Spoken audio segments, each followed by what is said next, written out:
Yes, greetings. Tonight's tutorial will be about SHAPERBOX 3, a plugin from the company Cable Guys, and this plugin contains several effects. And those several effects we can draw some curve, have some LFOs, some triggered by audio, so triggered envelope. This is the mode I use the most because some automatic LFOs exist since a long time. And let me show you this plugin. Yes. So when you open it, so this is a plugin from Cable Guys. So I don't know those guys. I just bought this plugin, and it can be sold just element by elements, or you can catch a promotion, a discount, and get the whole SHAPERBOX. And they do also some other stuff, but we will concentrate on this one tonight. So yes, I was about to say, every of those effects are controlled by a graph, and this graph will read. Okay, here we see the bass. Okay, so the graph will read the music, and it can be triggered by the LFO, like you drawing some point, etc. And it will cycle. Okay. And we can change the length of the measure. Okay, so this is a classic behavior of envelope shaper and things like that. But the specificity of this SHAPERBOX is some of those modules can be triggered by audio. So it will recognize the audio signal and trigger whatever we draw here. Each time it will fill the signal. So let me show you an obvious example. So here I have my kick and my bass. It's a classic, but so I have the kick and the bass, and I would like to, let's say, to sidechain the bass. So for it, I will select my kick into the sidechain pass of the plugin. Okay, and normally I can show. So okay, first I have to engage this little icon to make it be triggered by this external sidechain. Okay. Okay, so this is my kick. And by the way, I find it a bit too long, so I will go on kick and add another one of those SHAPERBOX. And we will do the same here. Take the volume and trigger it by audio, but not taking the sidechain, because I want the kick to trigger the envelope itself. So yes, that's it. That's the difference. We have this envelope mode and LFO mode. So let's go. This is my kick.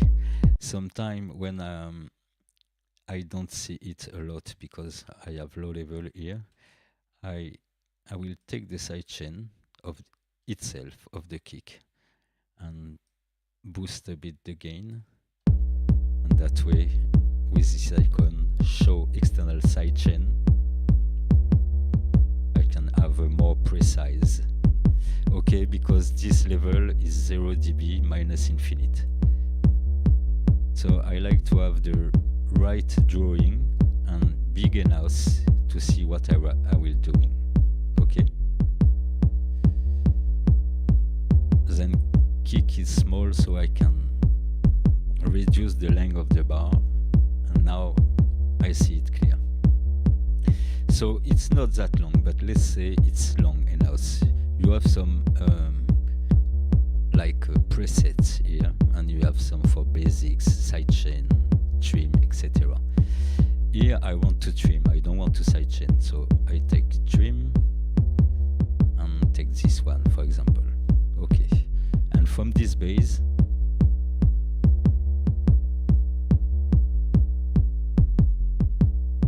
so you can also make it fit to the grid. Okay.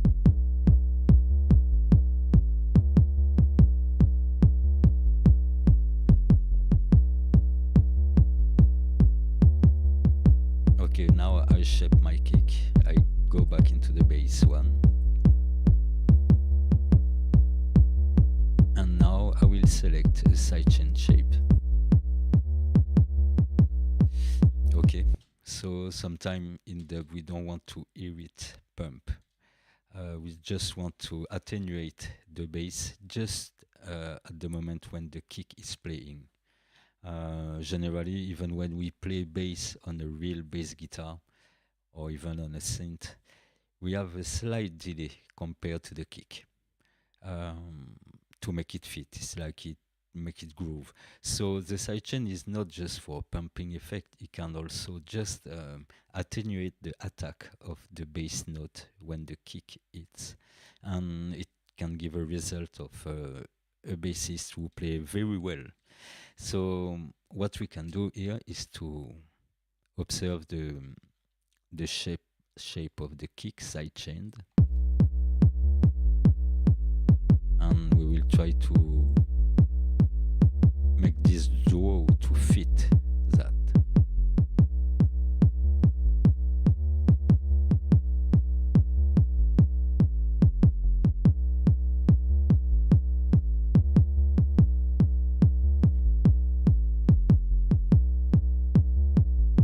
So personally, I love more small sidechain,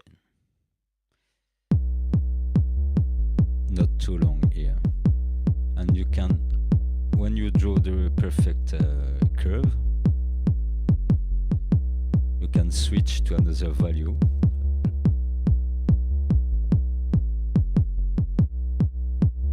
You see here when we go from half a bar to a bar, when we are at 1 bar, we hear the pumping effect.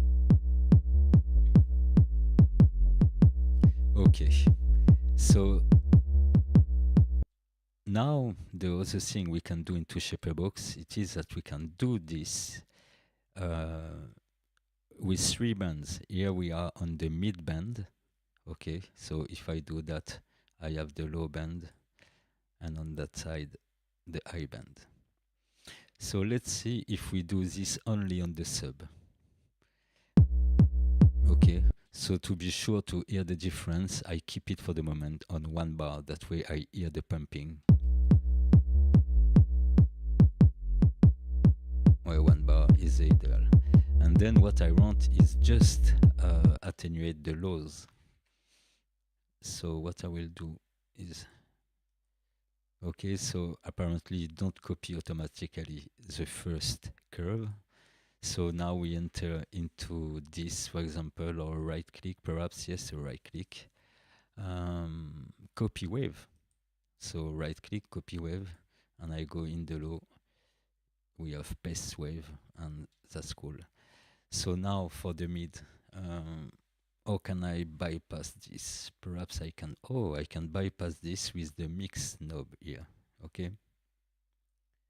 So let me check, I see people are coming. Let me check the chat quickly. Greetings. Yes, greetings, Henry. Okay, so I'm 100% dry here, so it don't affect the curve. I don't want to erase it. So let me go in the lows, solo the lows, and work on this.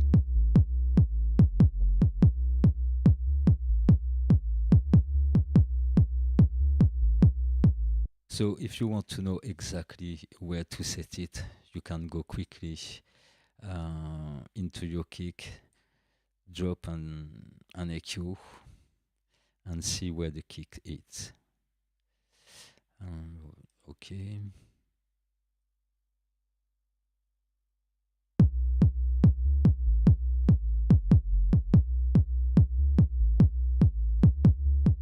So the kick is hitting here till here. Okay, so 100 around. So we want at least attenuate the 100. I'm in solo now. I will disengage the solo. We will hear the mids.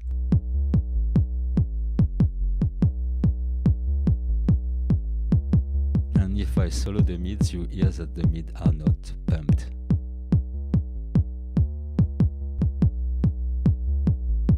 Of course, this crossover, you can select 6 dB per octave or 12 dB per octave, etc. So to figure out what it costs, it's something like that.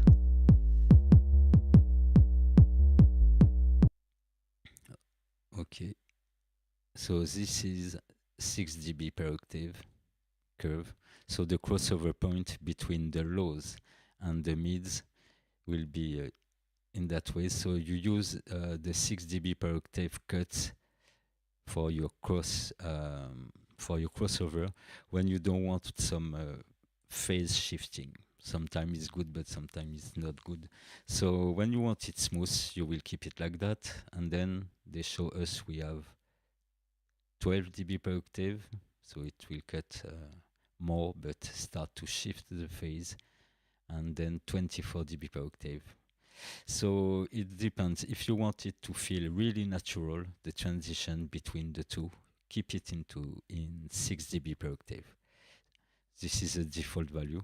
And if you want it to resonate a bit, why not trying a 12 dB per octave to have the cut? And you see here in the drawing, they show you the way it cuts. Okay. So something like that.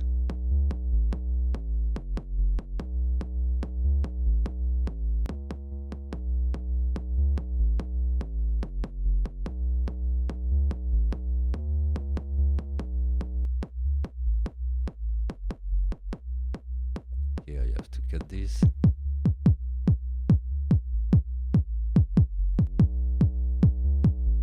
Okay, this is just an example. So there's 2 examples because we can use this kind of volume shaper first to shape the kick, for example, as I did, to have something more precise without. You can hear it if you have some headphones or great bass, but when I disengage it, the pitch down of the kick, because the kick starts from high frequency, and then the more you go far from the attack of the kick, and the more it go into the sub frequency. Okay, so sometimes instead of EQing, just cut a bit the tail of that kick, and perhaps with chance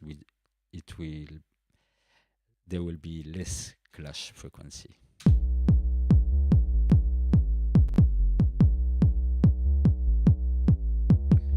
Okay, so I can also try to make it a bit more wide. Here, if you click full point, it will become like a curve something. Let me undo it. You have the undo and redo button here. So I explain a lot of things on this volume, and we will go a bit later on the other, but first, that's a way to talk also about how to set up several things in it. So let me go back to this.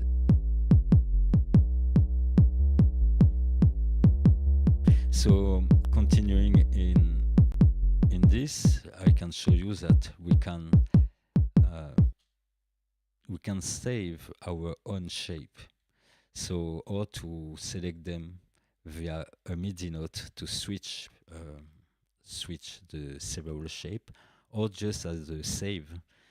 For example, I will save this kick shape and try to shape it differently and have the 2.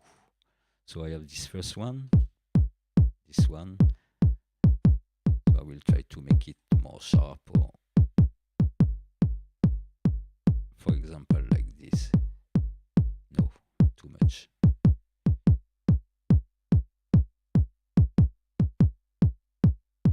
But effectively you get the idea.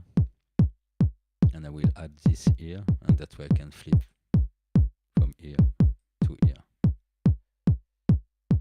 I can also reset it and save it at the end here.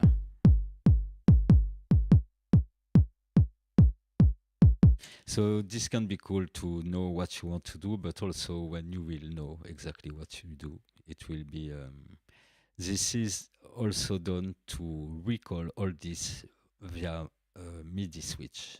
I never used this this thing till today. Make sure the plugin is receiving MIDI note from the MIDI port and channel set below. Okay, MIDI port direct from DAW. Perhaps we will try it. For MIDI setup, see how to route MIDI in your DAW. So we will come on this a bit later, but it can be interesting. Okay, so this is for the shape of the kick.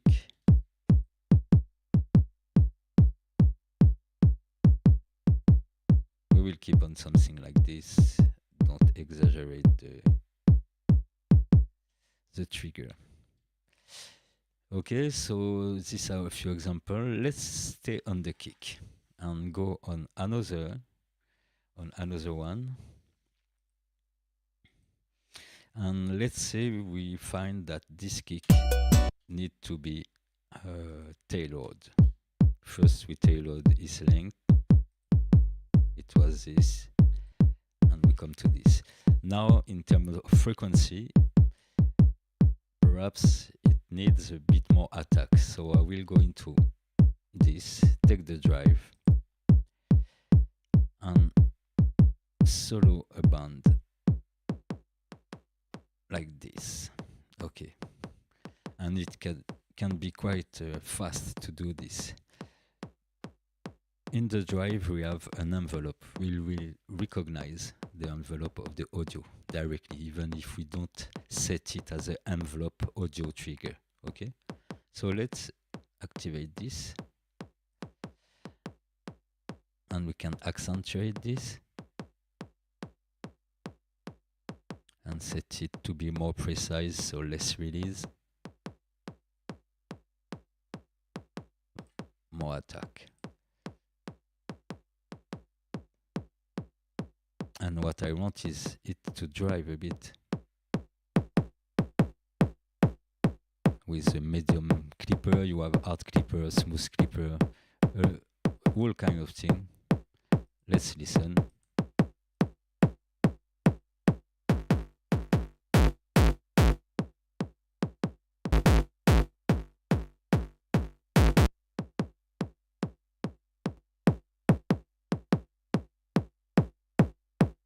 For example, let's say I want this kind of thing. So instead of setting it everywhere, because I don't want it, I will just select. So with, and we get our lows, we are clean.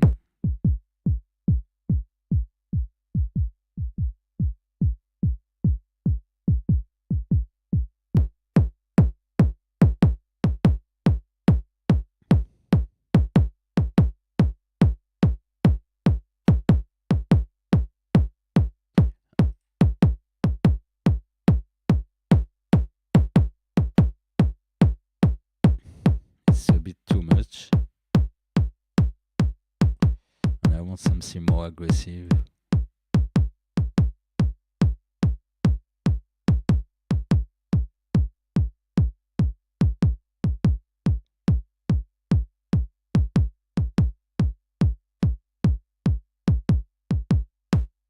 Okay, I just forgot this, because as I select a very short band and in the high frequency, I have far less gain at the input for the gain of the track to drive into whatever style of drive I set here. So this is something to know. If you want to use it multi-band, you have to kind of gain stage the input for it to start driving. Okay.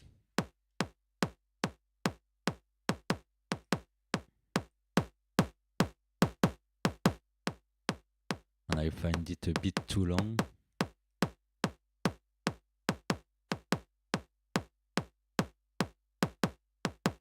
Let's shorten here.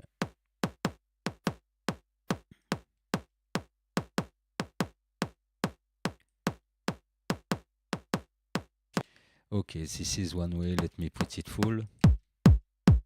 With, without.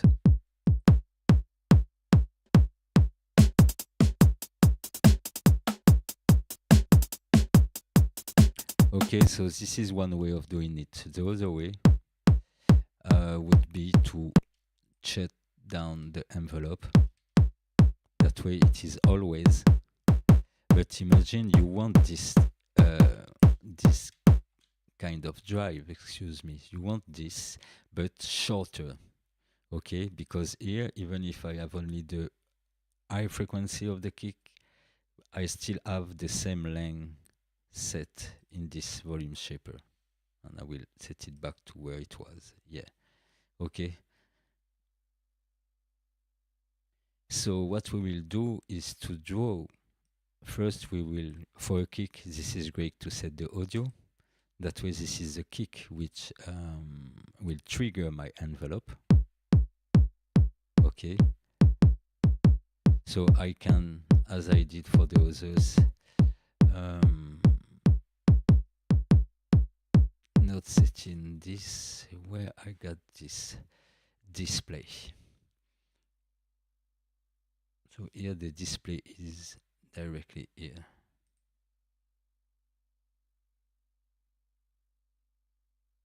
So I will not seek too much perhaps in the edition. No.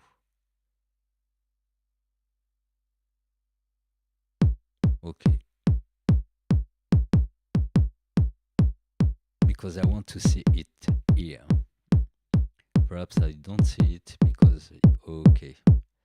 So this is something to know. Okay, so full, I see the full signal. But if I select only the mids, I see nothing. So this is an indication to tell you that you have to drive it a bit. So let's solo that band.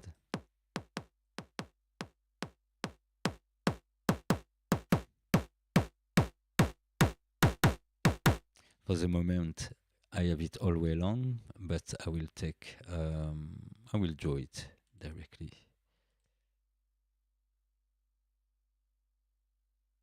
Not too fast, something like that. And also change the length.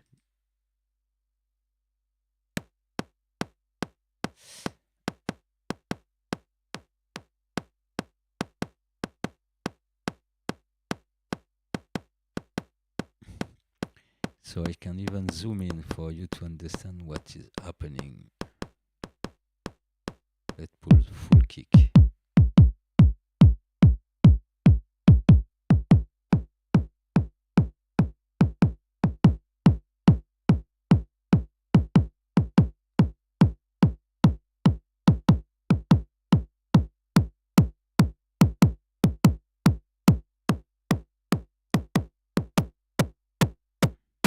So, okay, instead of it driving that long, we will make it drive only on the attack.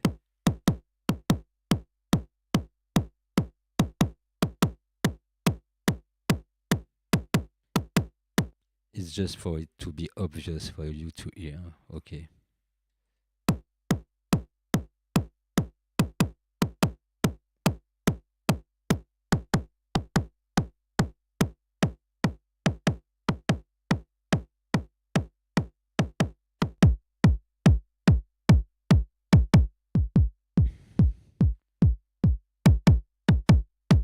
Okay, so I should have save it, but you understand that all that dive is really hardcore. This could be great, but it's just to show you that you can create just an attack with the drive at the starting point of your kick if the starting point of the kick is too dull, with no power. But this is a bit short. Let's Okay, something like that. And you have many ways to add it or remove it, or with the dry wet.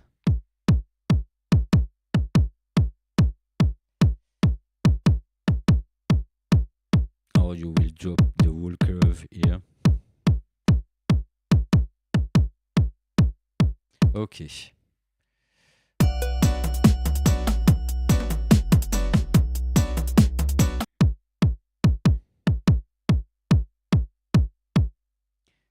So what else we can do with it? Let's hear. I know the hi-hat needs something.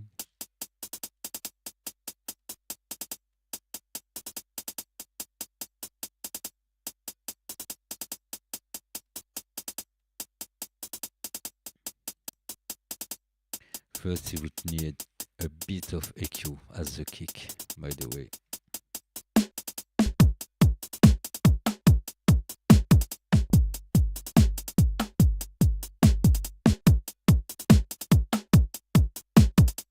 Okay, for the kick, let's stay just 1 minute more on the kick.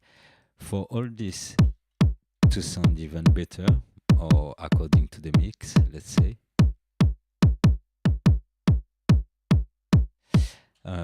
we will EQ the kick because you have some. Okay.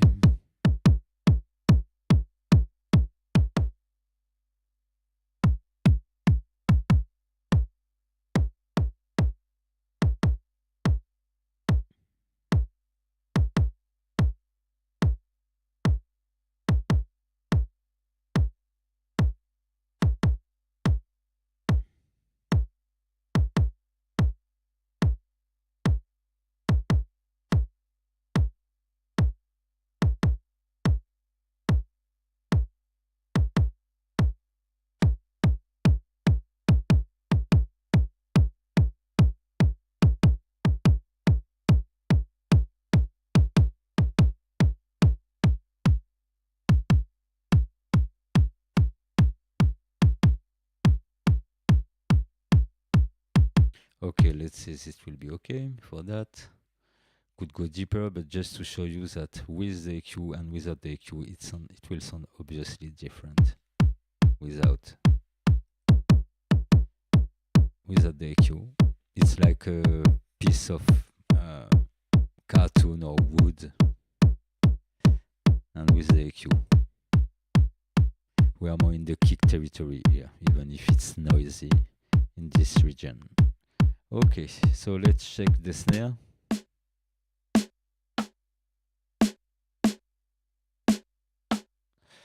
We can add something on the snare. First, see. Okay.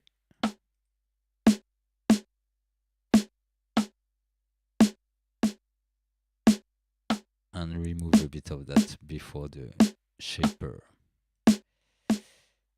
So let's go, Mr. SHAPERBOX. What we can do here to experiment.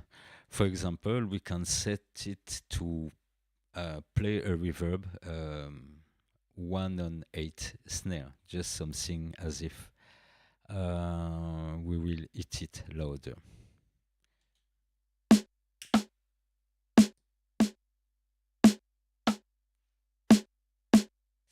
We can also add noise.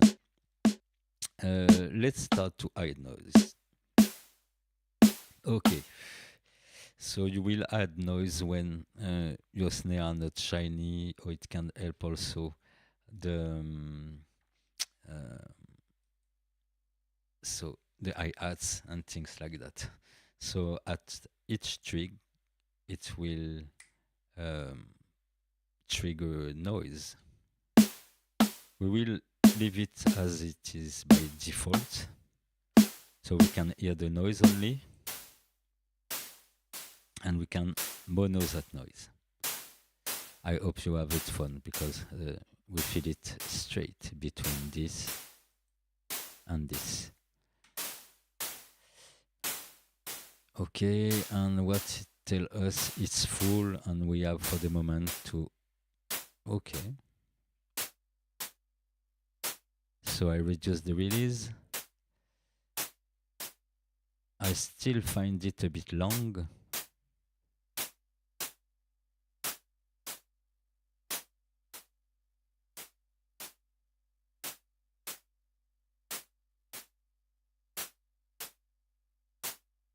Now with the snare,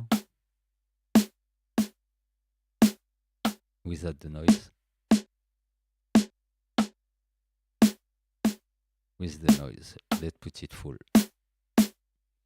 I know we can also, let me pause this. When you set something here, some parameter, in the envelope, you can multiply the depth of your tuning by 2 is by default. You have by 4 and by 8. So let's see what it gives. Okay, it's more obvious here. So we can do this and reduce it. Okay. So you see it can follow, instead of adding noise like this, it can follow the thing. Okay.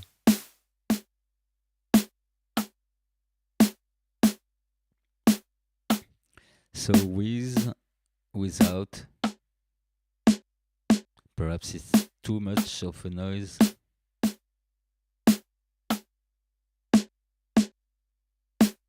Okay, so that's good. Also, we can make it pair band. For example, if you have a loop with kicks and toms and snare, you can use it multi-band to add noise only on toms or only on the high frequency or only on kick. So yes, noise only in the mix. So let me mute everything but what we already know.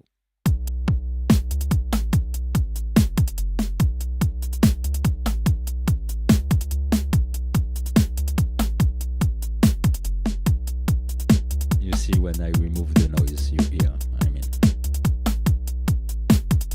on the snare. Okay. What can we do on that snare? I was talking about that reverb, which can open once in a while. So let's see it. Okay, here is full verb. So first, something great to do with this reverb is to use the envelope as a kind of sidechain, meaning that it will pull down the reverb sound while the dry signal is hitting. Check this.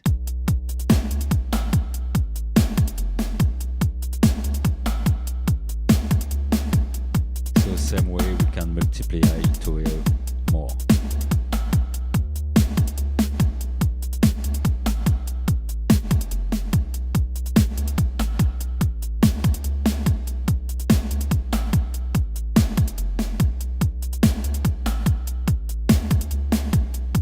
Okay, let's say we will make it like this.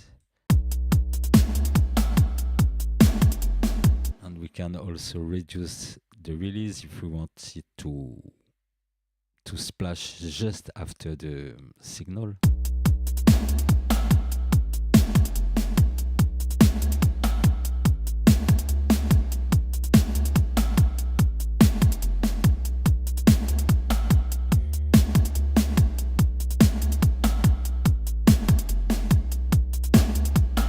Without and with.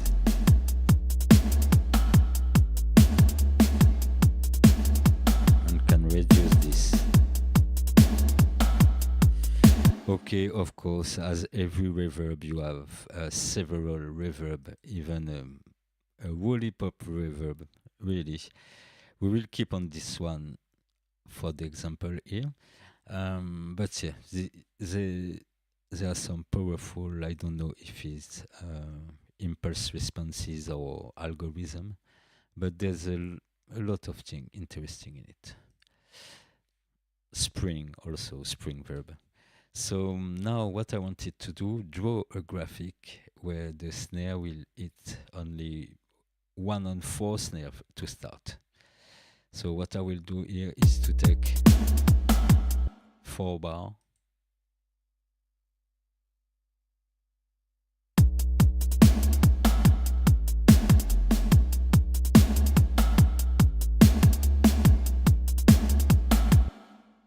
Okay, I will drop that reverb, ambient reverb.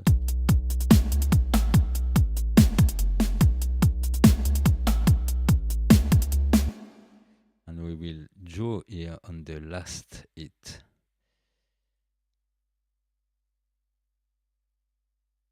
A peak.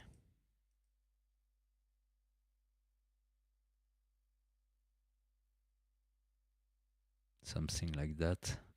And also you have this smooth parameter. You can drop it to off or to 100%.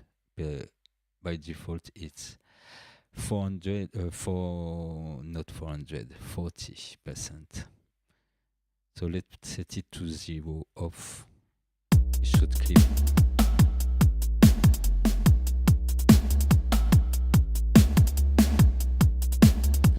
And perhaps we can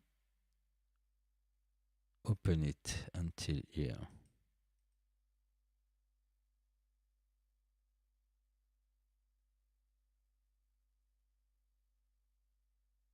There's other tool to draw. That's true. I could have used them. Cool.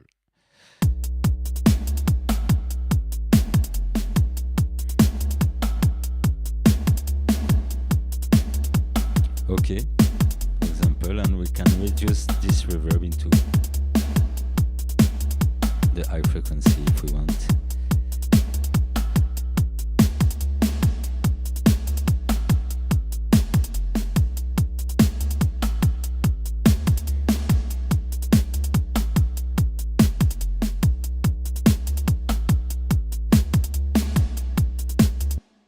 So you hear the thing, and it keeps the sidechain also. So let's set it without the sidechain.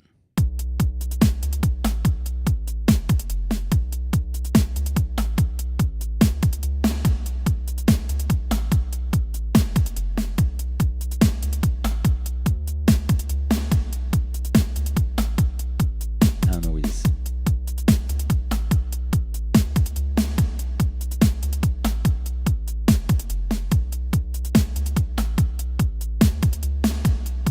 And as you can see, it draws you the attack and release set it here for the envelope. So for example, this.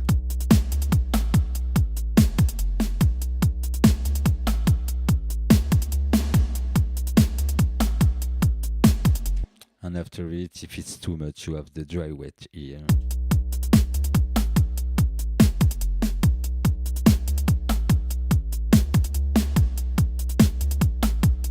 So this is just an example. Of course, we can add some sequence. We have some rhythm here or whatever, but we will try them on other instruments. Let's say we want this for the snare, and why not something else? We got a beat crusher, a compressor, why not? We can add a compressor here to compress all this verb. So this compressor is the same. We can have 3 band. Just we don't have. This is like an add-on when you get the SHAPERBOX. It's inside, and just let's say on 1 band.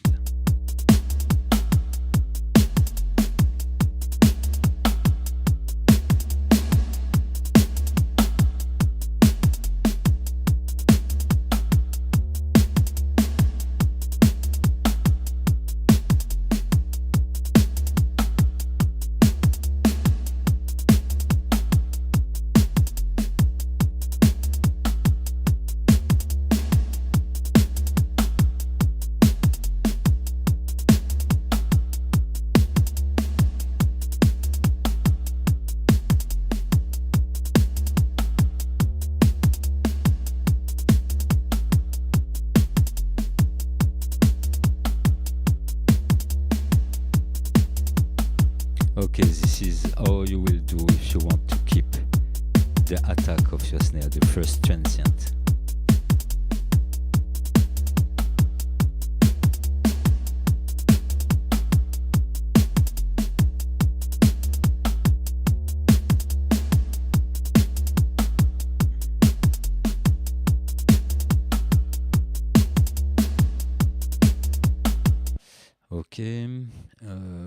release. 50 is the minimum, and it boosts a bit our sound here with that auto makeup gain.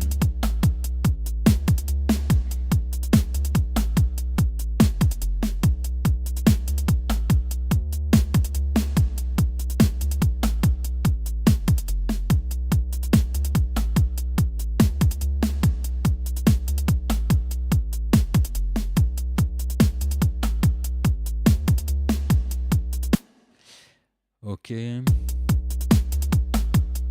let's see what we can add else on those kind of track like a snare. There's a crush version, 8-bit crusher, is hardcore.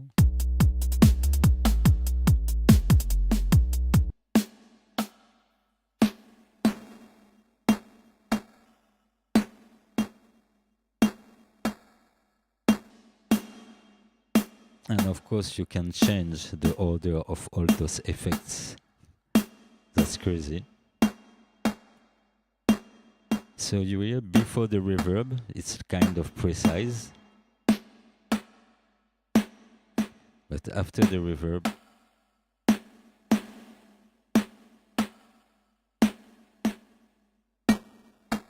yes, we hear it.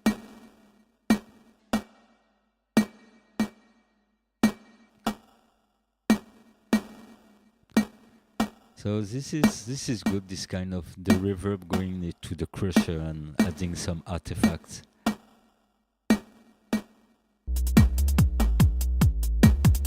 Okay, but that's too much for the context, so let's see what we can do for that.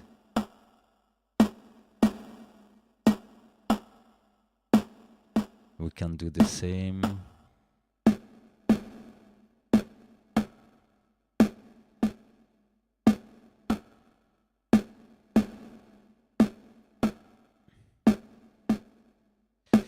And for example, set it just here.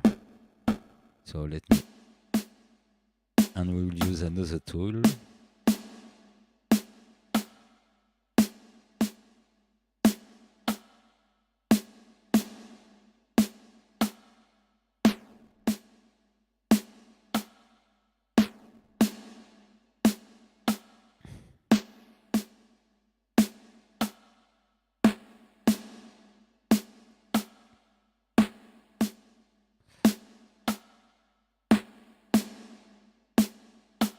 Okay, I want it till there. I forget every time that I want it the whole length.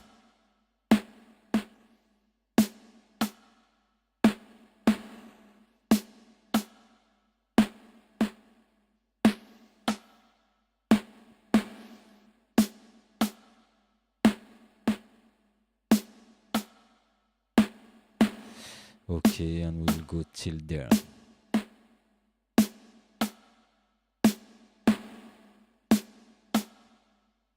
And why not do, we can do everything so that it's so full.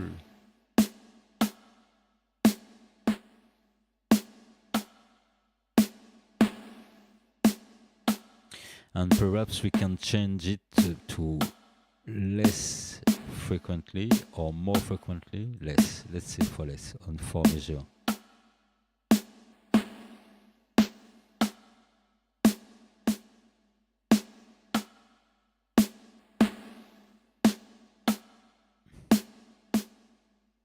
Less but more obvious. And we could also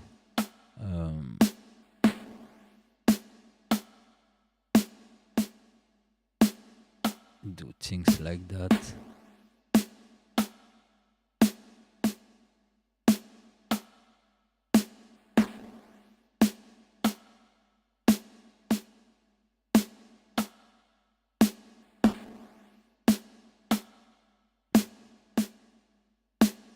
Okay. Wow, even better here. Okay, and let's mix.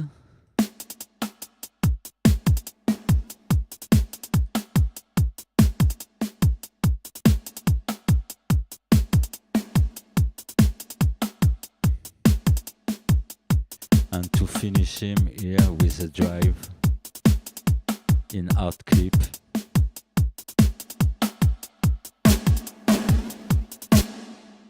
So the best way is to go as much as it truncates your snare, and then you go back.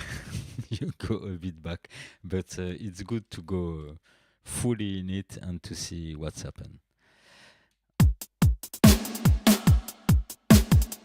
Because it can be used also like this, full, but playing with the dry mix, dry wet mix.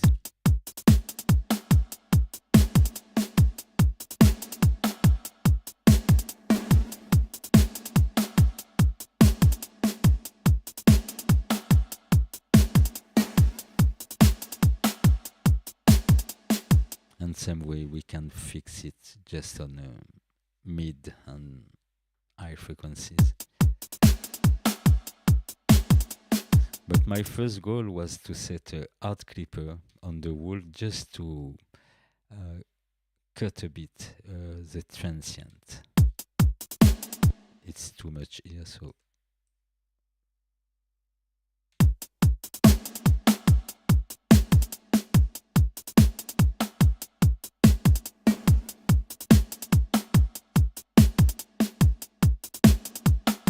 yeah, it's too much. Okay.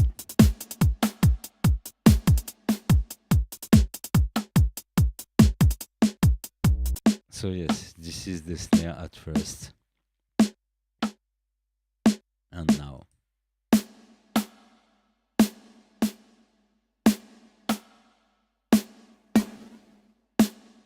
So even if you will dub it real time with your controller on the next step, this is something that can be done when you do the arrangement or whatever to set a bit of life in your tracks. Because imagine if you would have to relay only on 2 or 3 effects on a live performance on a desk, there's a lot of sound you can't add, and this is for the first reason. By the way, we can also use them. We will talk about it in a minute before going on the next instruments. But we can use them also on the MIDI controller. But what I wanted to say is, instead of having the same loop again and again without any movement in it, those kind of tools are here to set some movement if you work on some loop music, or not just for that, but it's very useful for that. It can be useful also to clean some recording of drums, because you have this triggered by audio. So whatever you will receive in audio, it will trigger the exact envelope you want. So you can clean up instruments, you can decorate your stems, you can we just scratch the surface doing things like that. So it's not random, but I'm more in case by case, or I would upgrade some sounds using only this plugin and an EQ before or after. It just needs some EQ, but we have a filter in it. But yeah, so this is, yes, a kind of exploration of SHAPERBOX.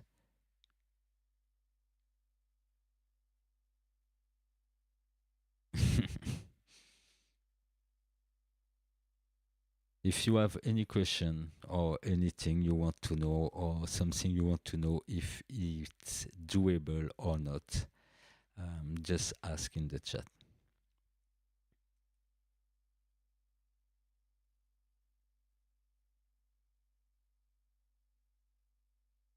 Okay, near to 1 hour. Let's play it just with all this.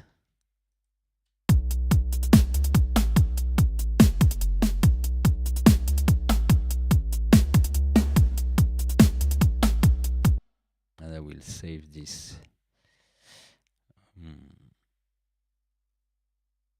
Print and processed.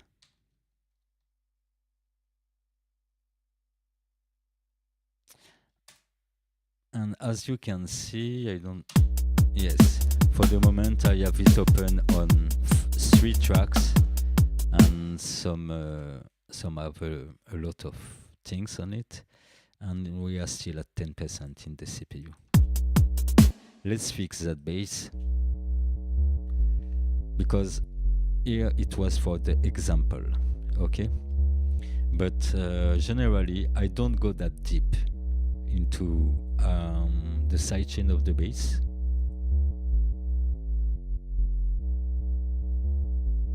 So, okay.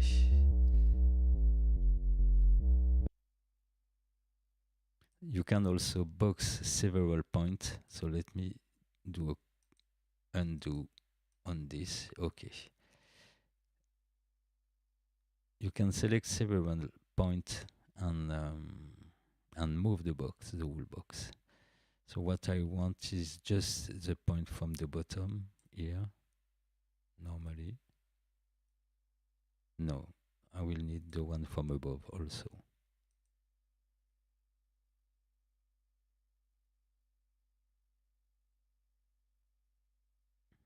Okay. And I can't, so let's see something like that, okay. The middle point is -6, okay, -6 dB. The full 0, -6 dB, and -infinite. So I don't know where we are here, but we are a lot. So generally you can attenuate during the kick just for -6, it's already good. And we will hear slightly the sidechain when we mute the bass, okay, the kick, excuse me.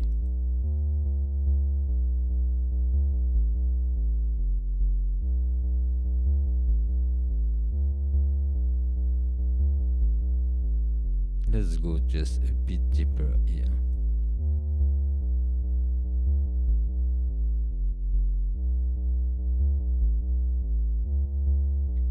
Okay, that's so short that we even don't hear it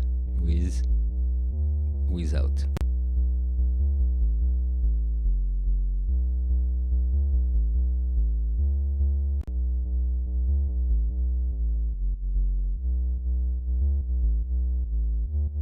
And sometimes I like it on the wall because it will,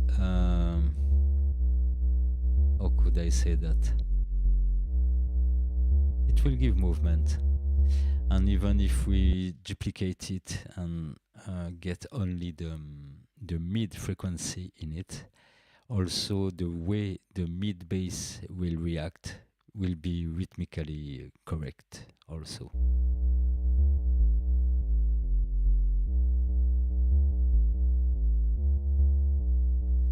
And I will leave it at 6 dB.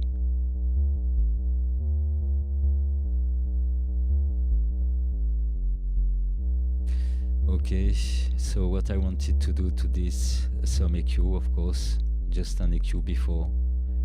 That is the rule.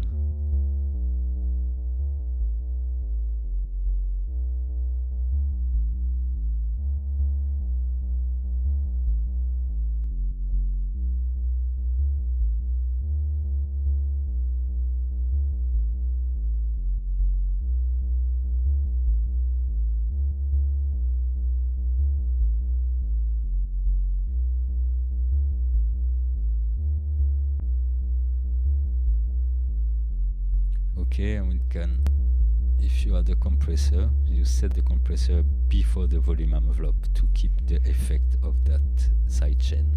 I make it obvious for you to hear it, but yeah, as I said, as soon as you draw back a little the volume of the bass at the attack of the kick, things will fit.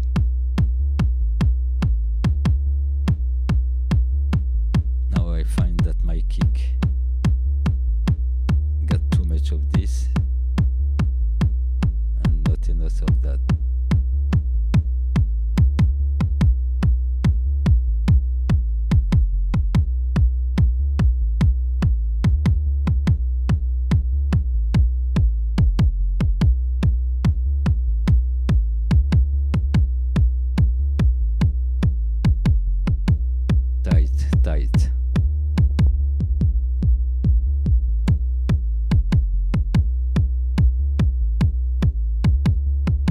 So we can really transform completely something with that plugin.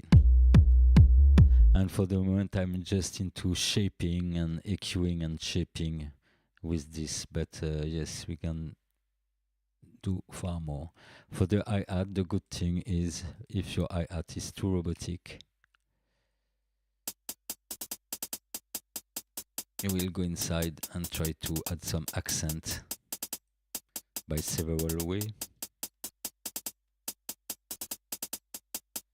So generally in reggae, the accentuation is on the half note, okay, the eighth note we could say. So let's see, the more shorter we have, this is too much.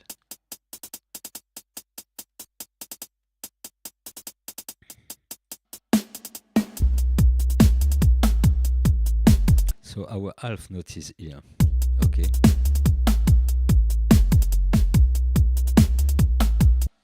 So what we will do, this, you can take this tool just to draw it.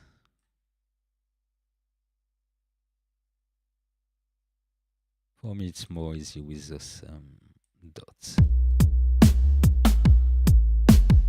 Okay, this is what must be accentuated.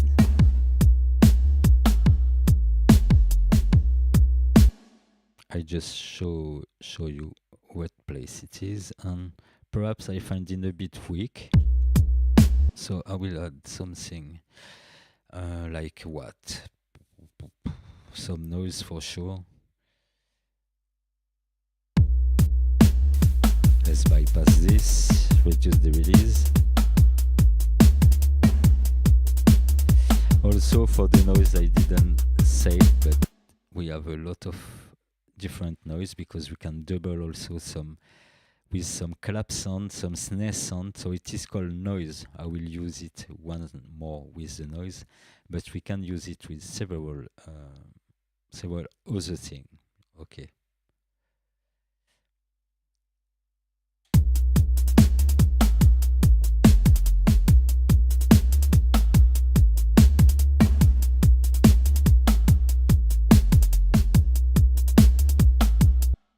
So I will just select a little band of noise, shorten it,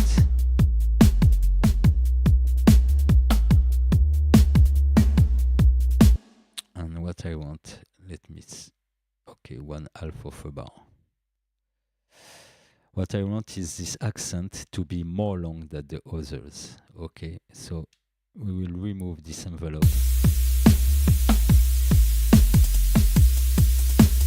We need this envelope, in fact. But yeah, what I want here, without noise, with -6 dB noise, and here I will add an accentuation of that noise a bit more long, as if we would hit this timing of the hi-hat a bit more louder, so a bit more thick also.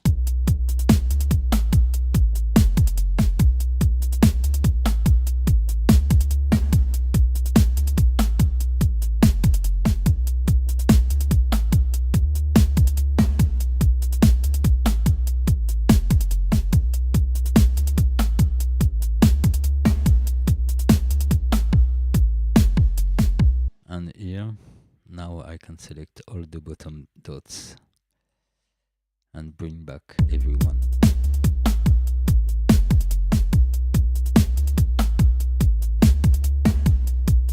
And for this envelope, the whole time is here, so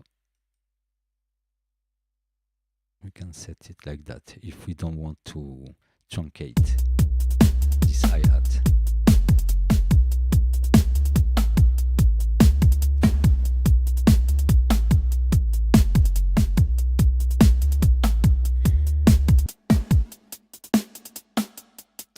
And I want also more gain in this.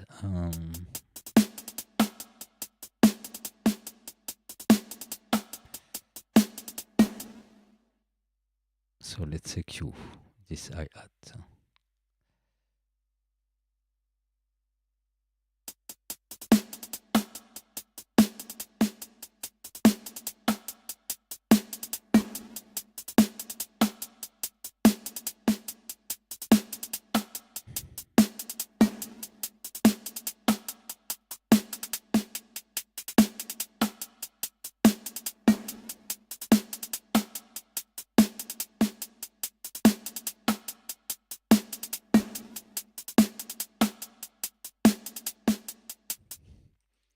And we can think about adding a few other accents, but less obvious than the first one.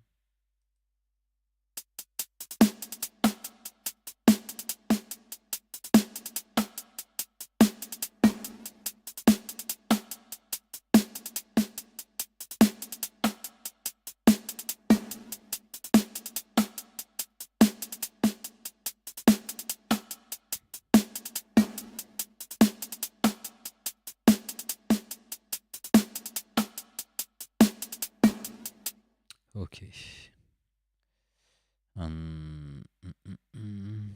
Why not? Just to hear it better.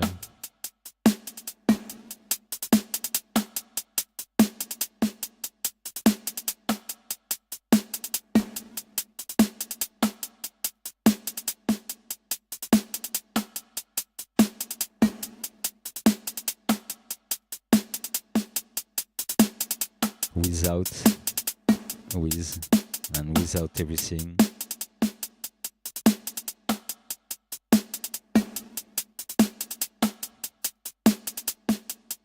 It's a bit even too sharp, but yeah, this is as an example.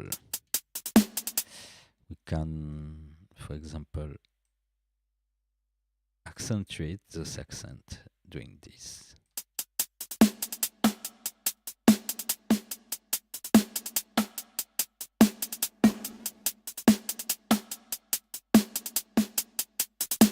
Okay, day and night. This is just the volume I'm bypassing. So this is one of the use, but this is another use. For example, we could save that shape and make another one. You already know the thing. So we'll go forward.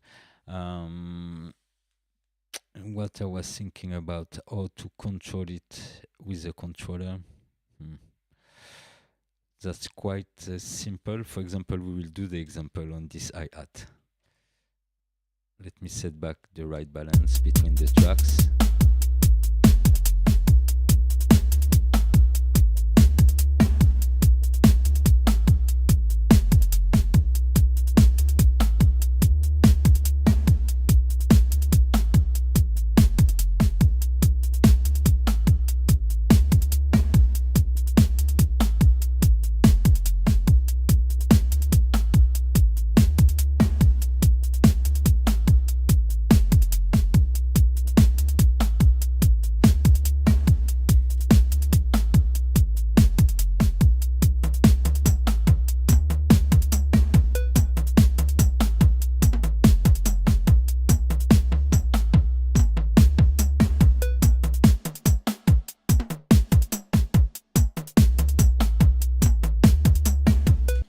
So first, what we can do, because I want to bounce a few of them to go even more far after into the other tracks. But we can do quickly a drive, create an audio track. Okay. So insert audio track, call it drive, and send your bass in this post effect, not post mixer. And on this drive, I set another shaper. Okay, and this shaper, what I will do with it, isolate the high frequencies and drive it. Okay, so let's solo it.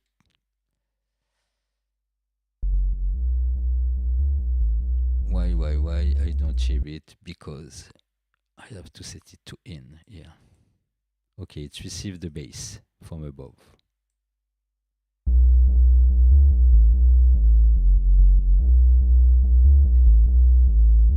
So I know I will filter it, but the opposite. So I pass something. Okay.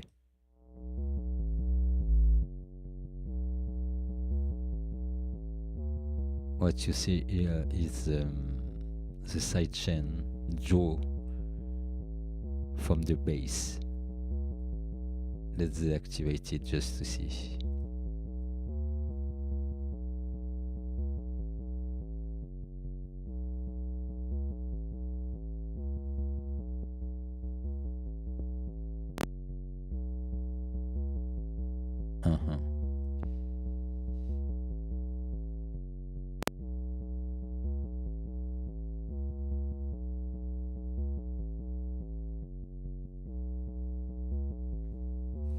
Okay, so by experience, I know I have to drive it before the filter.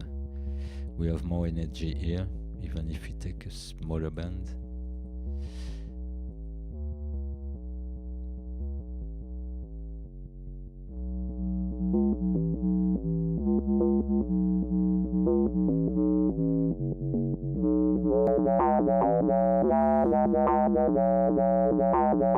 That one is crazy.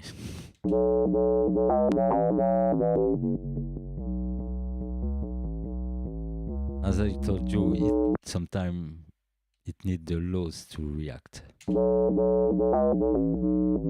power inside. More than the low, it's the input. When I remove the low, I have less input on that bass.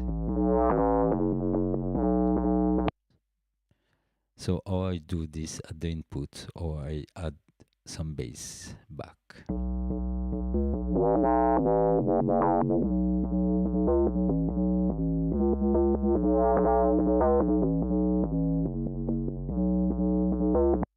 For example, we can experiment here some rhythmical example.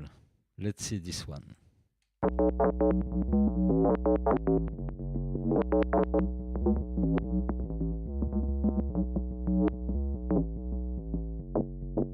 They went a bit too far. Let's change the length. Okay.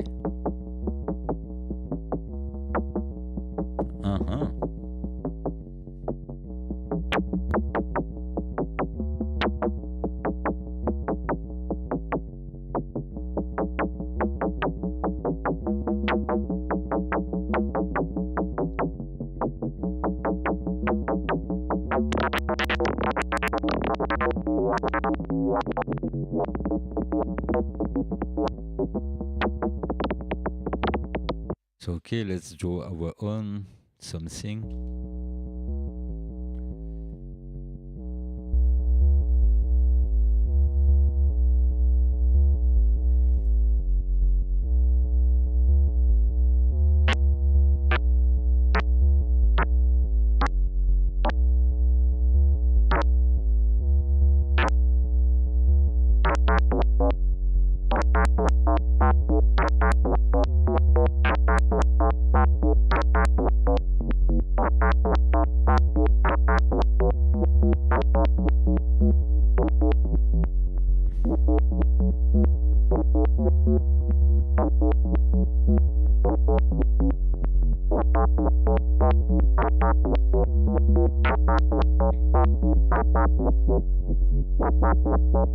So you see when you move the smooth parameter, the line will be drawn to show you what is smoothed, in fact.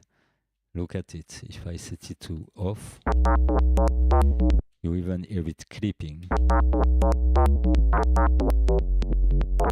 And now I activate the smooth.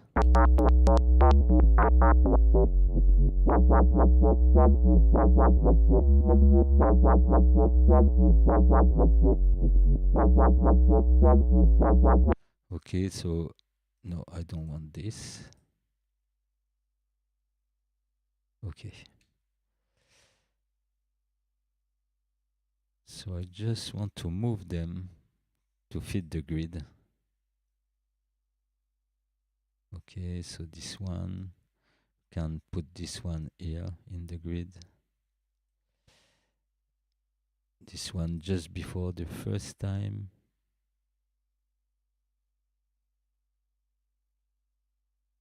Everything is interesting to do, but yeah, as always, it's just for an example.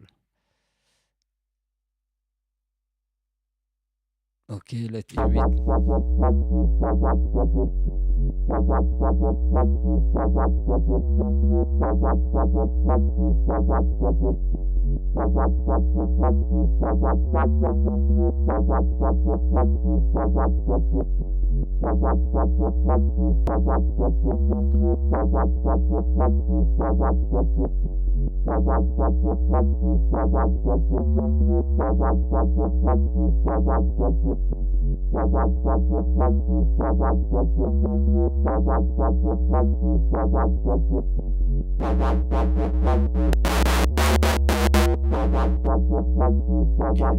We will stay on that one, and at first I didn't want something like that exactly, but we will do with it something new.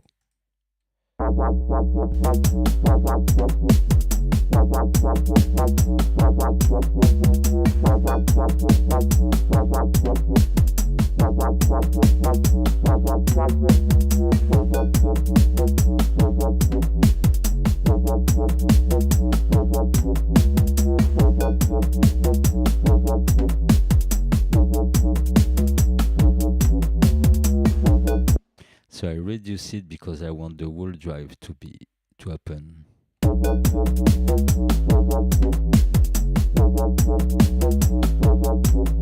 To have a constant drive plus some little accent.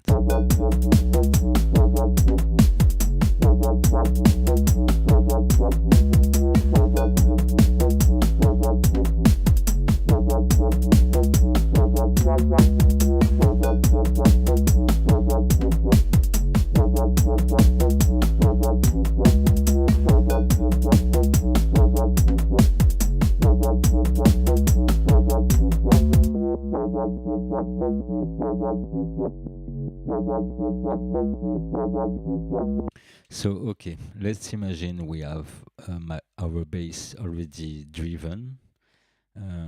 If I remove that effect, what do we have? Okay, we absolutely need a filtering of it.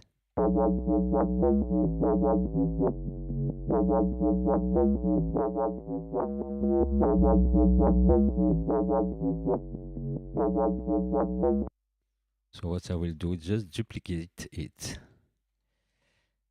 and set it to drive only without shape on this one.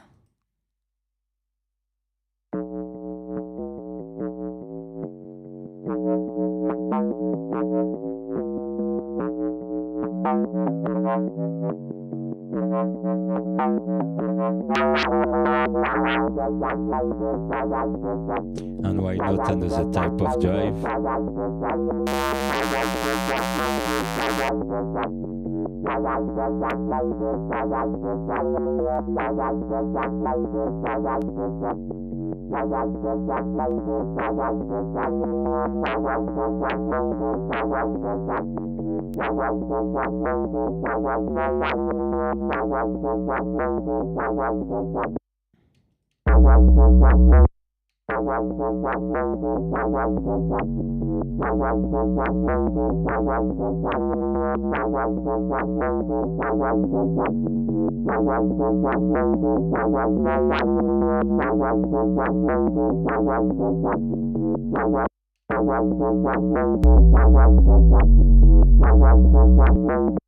Okay, for it to work, I have to do to add something else. Cut the bass from here.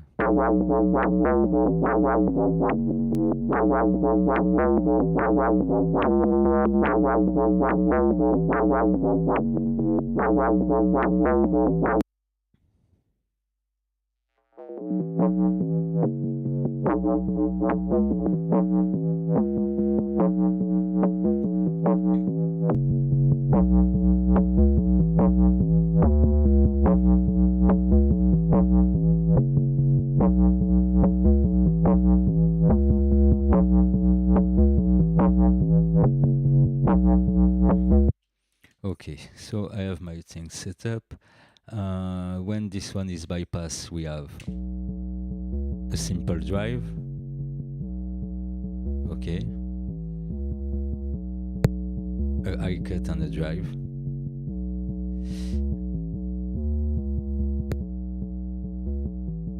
And we will say this second one will be the one where we will trigger effect on this mid bass.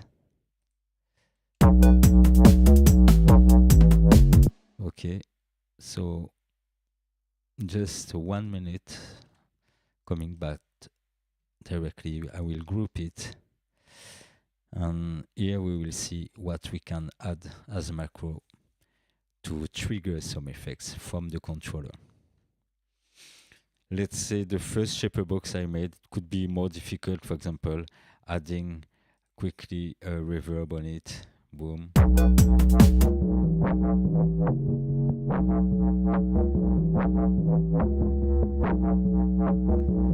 That way everything will be more obvious.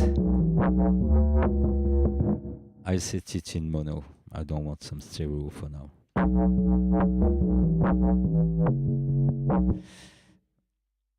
Okay.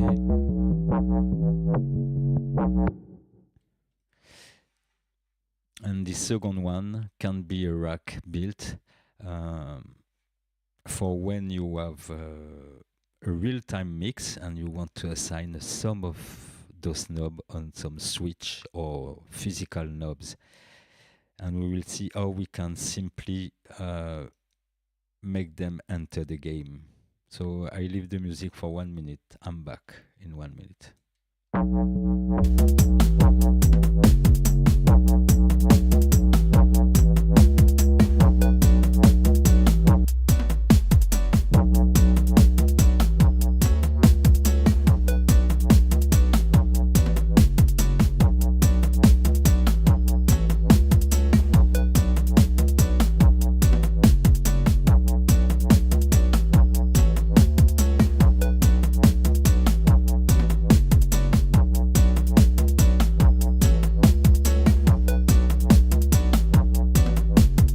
Greetings.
So, okay, now for it to be more clear into the tutorial, I will bounce a few of those tracks,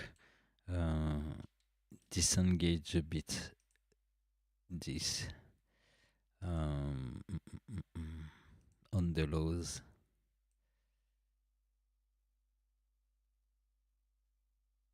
Okay, so let's bounce this bass, freeze and flatten. So I will bounce a few of them, that way if I open other SHAPERBOX for something, I know how I will do. So now to get the drive, because I routed it from somewhere else, as it was taking this bass to set it on it, so I will duplicate the bass. Okay, here I will remove my effect. This is the effect I will work in a minute on. So cut, for example, set it on another track. Okay. So let's fix this drive.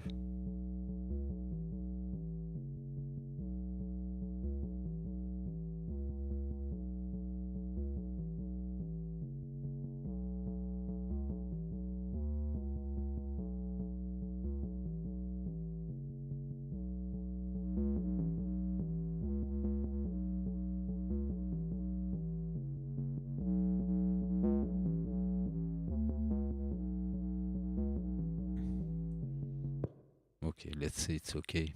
Could be whatever. Bounce that. Freeze and flatten.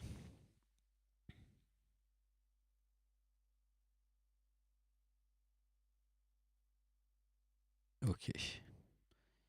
It gave us a little reverb at the end, but... And now I can paste back this bass effect. And cool it down. So, shaper bass effect.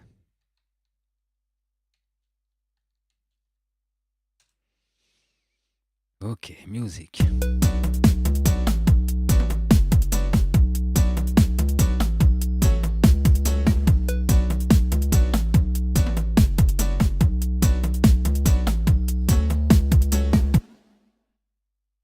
So when you want to see what is assignable from a plugin, let me put it much smaller now.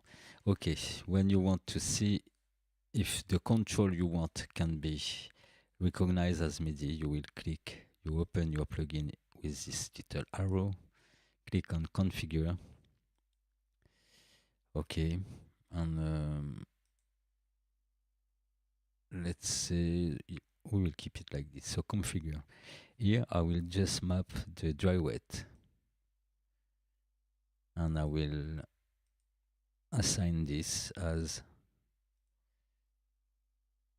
red, because this is red. Drive MIDI mix. Okay.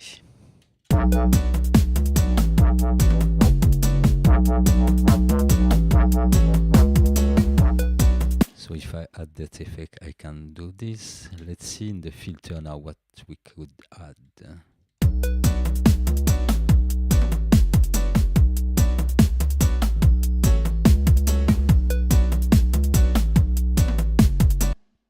Whatever modulation, rhythmical modulation.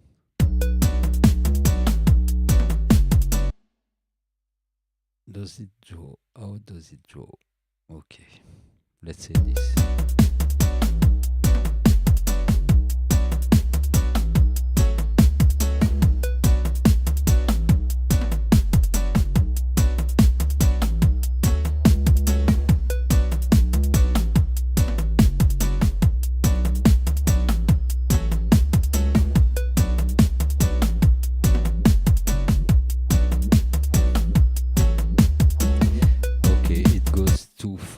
So how I will set it.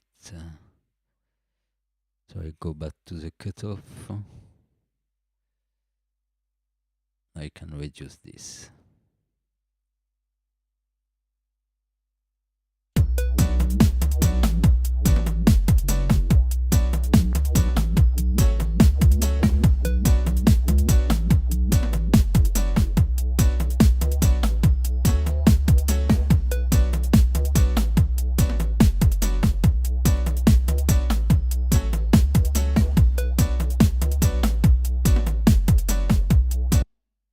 I would like to hit more the spectrum.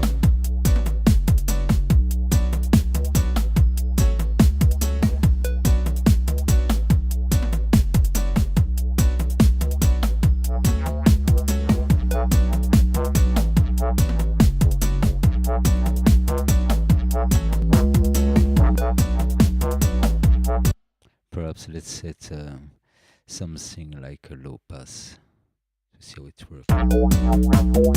Okay, far better.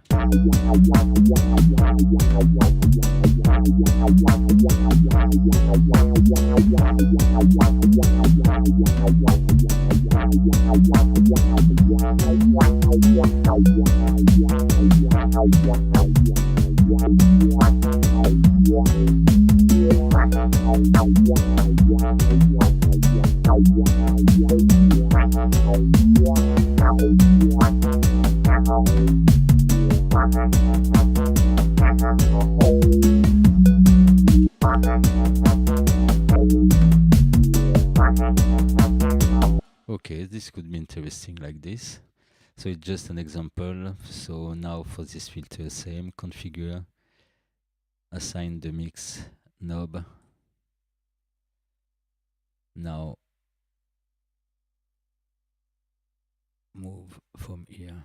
This we assign as a macro 2, we set in blue. And here we have 2 effects.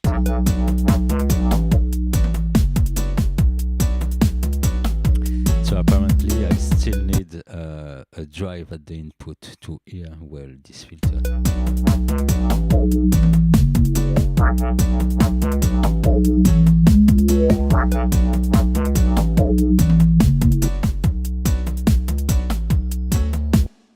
So if we need a drive, we will set a drive. Let's try this.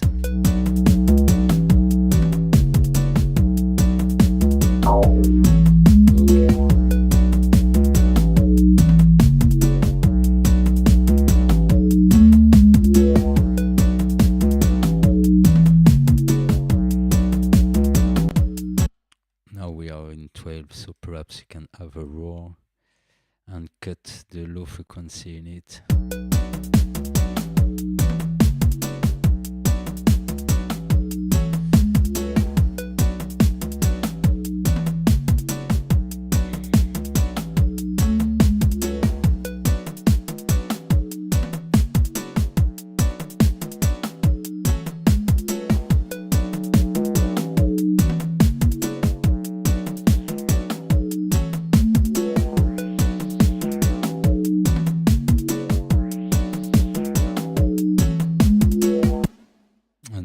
Set it.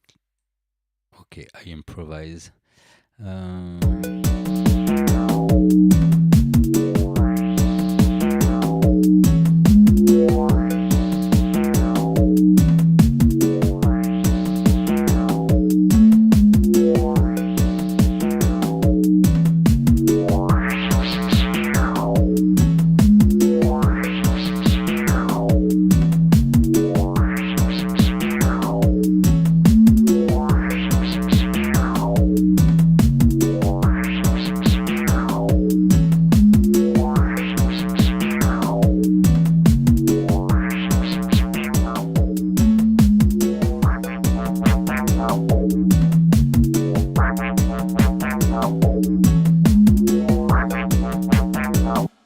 And of course, we can add another reverb, a big verb.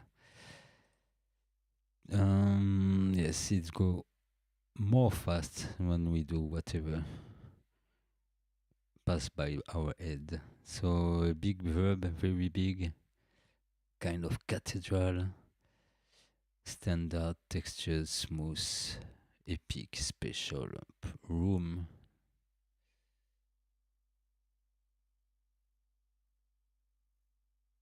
Simply a big room could be a still all. Let's see.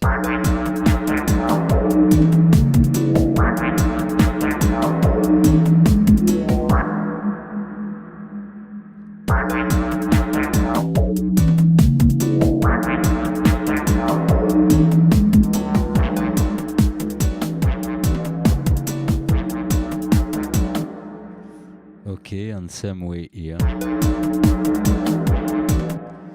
We will assign the dry wet of this reverb. So you get the idea for how to map. Of course, we can map a lot of other things. But as it worked for this, it worked for most of the thing here. Okay, let's just try to see. Okay, yes, most of them out of this. So this one also can be mapped directly in Ableton, so you don't have to go into the MIDI switch thing. But if you go into the MIDI switch to change the several shape, we will go into it.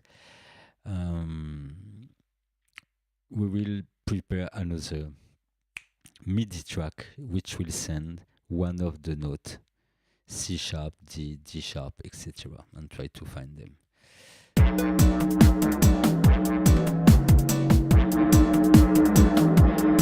And we will calibrate this reverb because it's too much. Let's go to just half. You don't want, okay, 0.5, yes.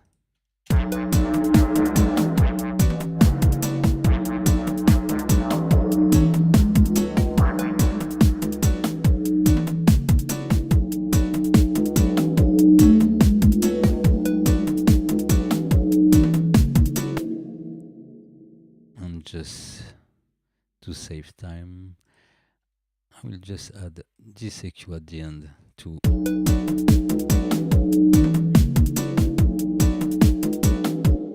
remove a bit of the mud frequency.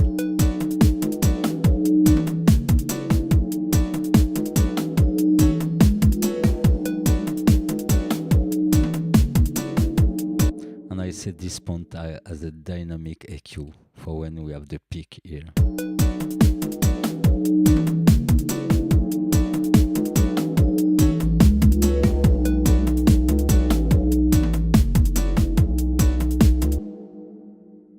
Okay, so a few not second, but when your rack is done, it's okay.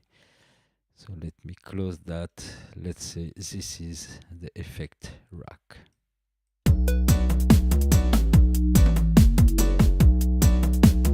And we can make something more obvious on the filter.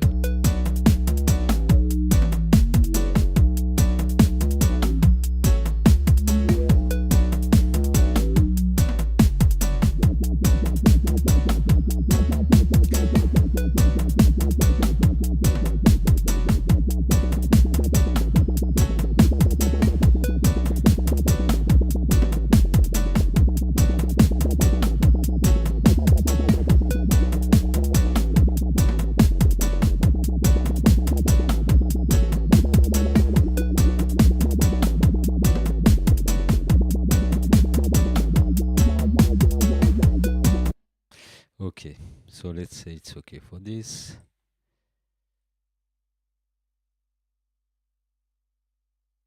So what we can try here is several curves recall in MIDI.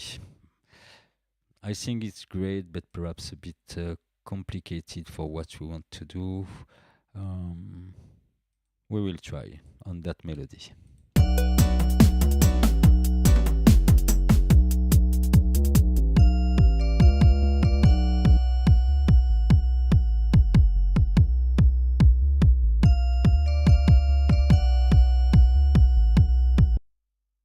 Okay, so the idea here will be to add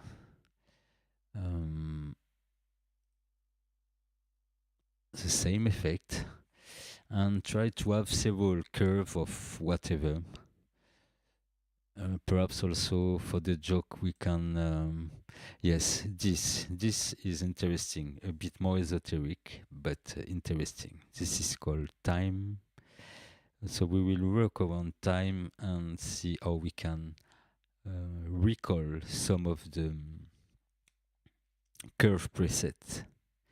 So we can already, for volume and for time, you have a little box also for reverb to have a quick access to something. For example, volume, the two menus are for sidechain or trim, reshape a sound, and time is a more complicated plugin that comes from the well-known plugin called Halftime, if I remember well.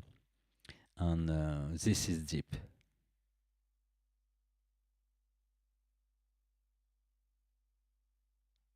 Oh, yes. It's been a long time you don't see the video. Oh, yes. No, 10 minutes.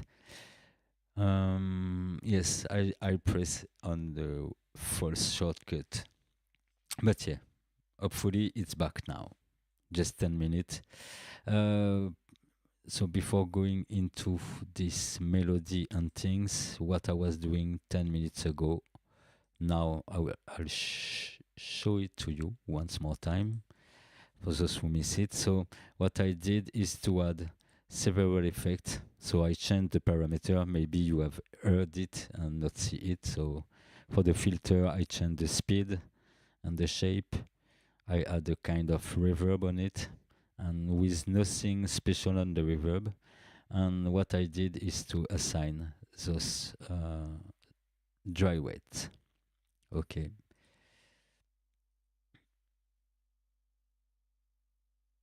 And as I was saying, even the crossover or several, I think all the faders or switch can be MIDI map. Okay. For the moment, I find that the more quick and easy to do, whether it's with a switch or a knob, is to map the dry rates of each of those. Okay. And now I was going into the melody to work on the half time. Okay. So this is the shortcut for the volume, sidechain, trim, and half time for time. So let's press half time.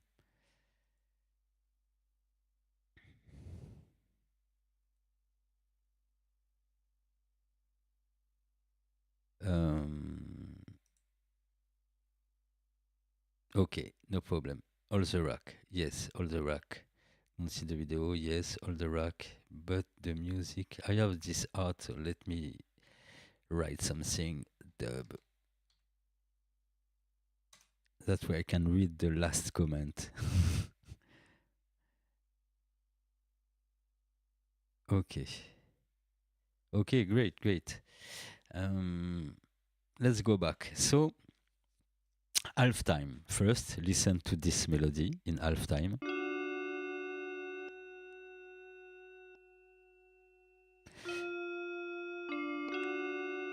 Okay, I think we have to match the length of our melody here.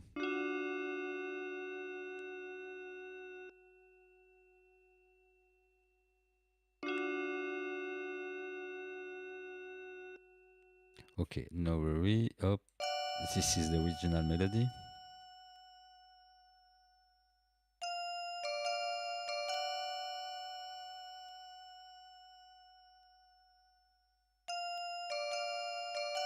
Okay, let's make a loop just to test this.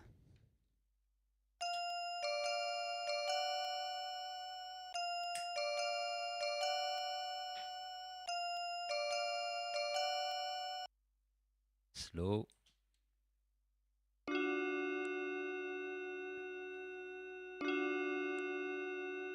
So if I remember well, here what happened, for example, we could, let's go check a preset because we didn't see the preset. But yeah, for you to understand quick, bypass while playback is stop. Okay, so all the gray zone all this gray zone, if you fit to this gray zone, so take this. Okay, if you fit to this, let's listen. We hear nothing. Okay, we hear strictly nothing. If we are up above, we are still at the same original time, if I remember well.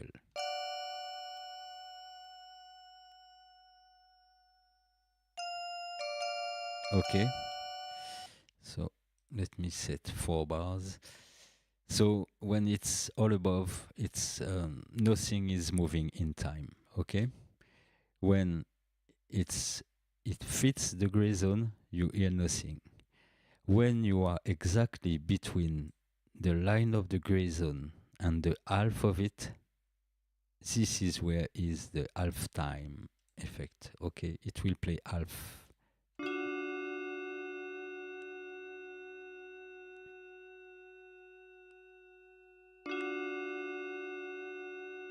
Okay, and you see this because the red will show you at which speed it is now played, and the white show you the sound, original sound. And you see original sound is way in front. So let me change all this.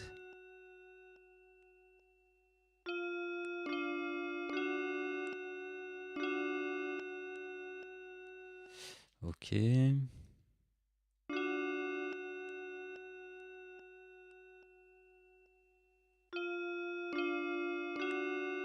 So I know we can trig it by the audio, but as it is the first time I'm using this time, one of the first time, I will keep it as I see. Okay, so first we can do that. We can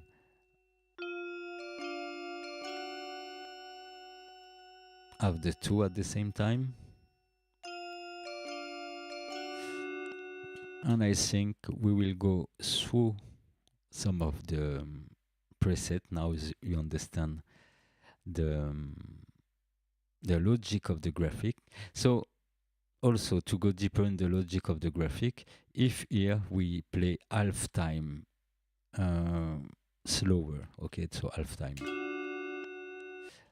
all of the magnetic, you know, with this little magnet point, will give you not a perfect value, but sometimes a perfect semitone according to your to the key of the original. So I think fifths are easy to get, octaves, because here we have at the octave. Okay.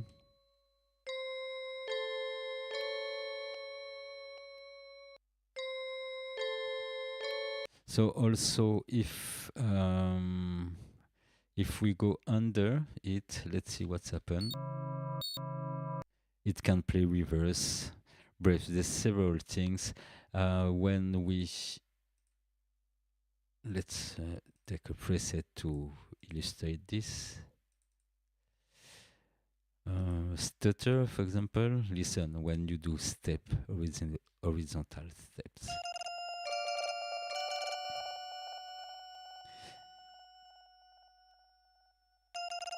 So when you treat it as steps, it will make a stutter effect, what you heard now. To make some tape, you have to make some curves. So I will just click on to demonstrate. Okay, some curves, not some dots like this. We can add one for you to hear the difference. We can go slower.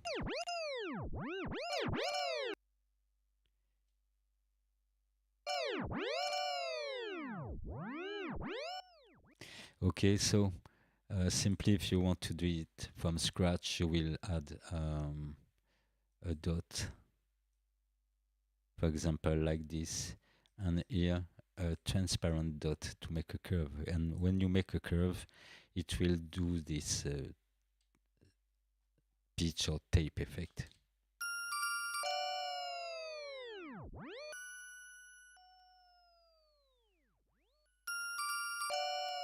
Okay, and of course, if you do it in a way that it goes up, it will speed up.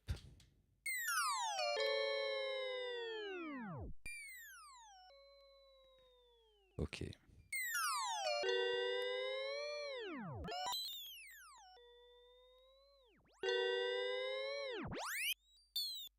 So it can do a lot of things. When we set it at the bottom, there is nothing. Oh yes. Let's do something like that.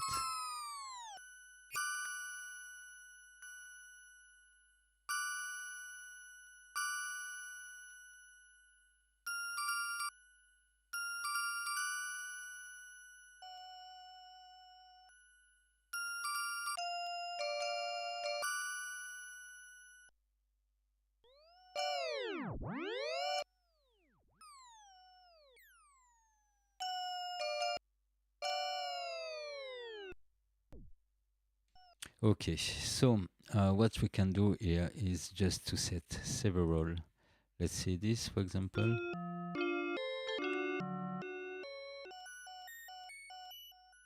And we will save them in the palette.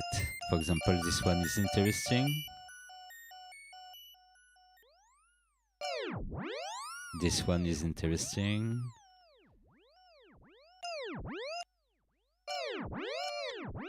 Let's say this one is okay too. Some scratch.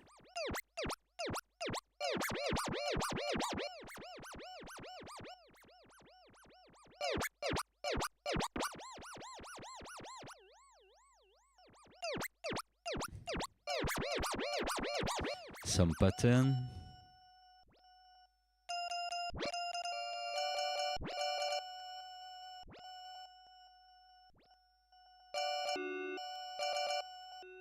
So it's just for the sake of the demonstration. Favorite death notes, stutter again.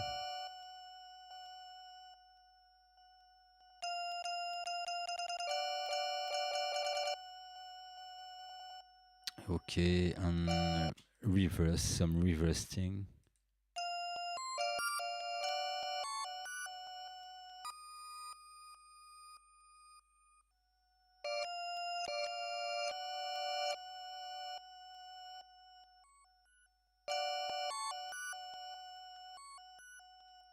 Okay, now we have everything and we know C# to A will trigger this. Okay, a bit of music for the interlude.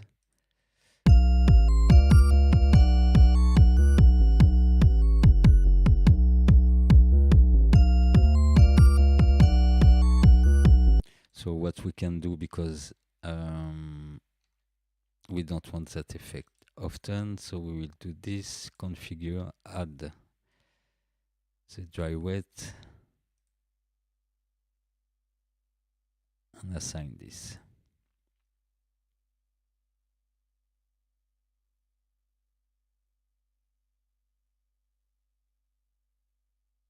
Time, flashy green.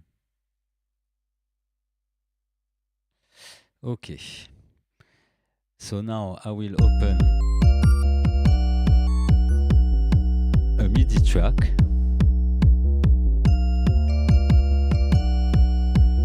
And we will set it in green. That way we know we are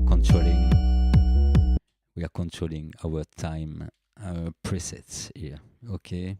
So now this MIDI track, I will tell it to go on the melody track and in the SHAPERBOX, and we do this selecting the output here,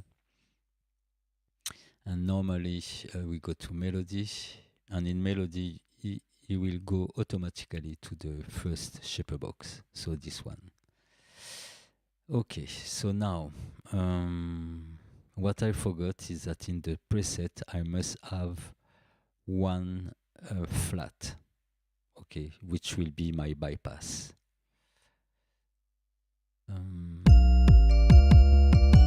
So first I'll put it full weight.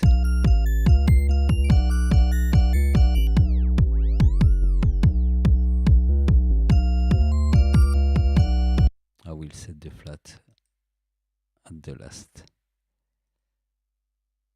No, Okay, I have to remove it with the cross. I set a new and I can save it. Okay, so now we will try to trig whatever note they said. So C sharp, G, D sharp, etc. But they don't say the octave, so let's see by clicking.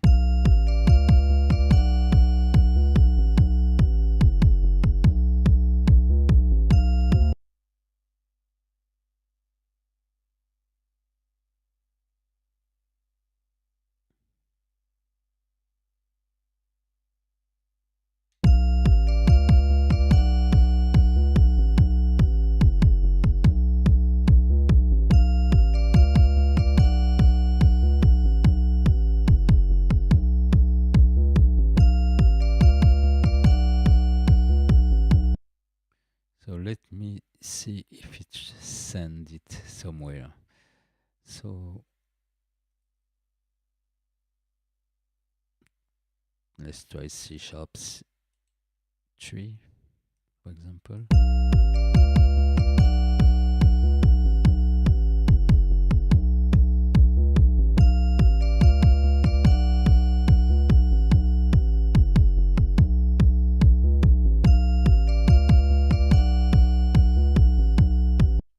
So I have to find this octave.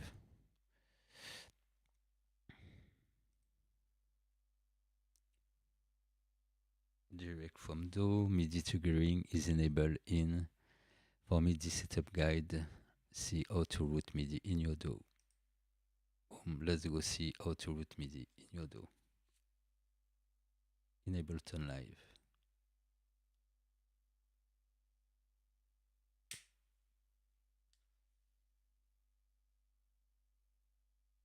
Okay, method A, one MIDI track triggering one cable. Okay.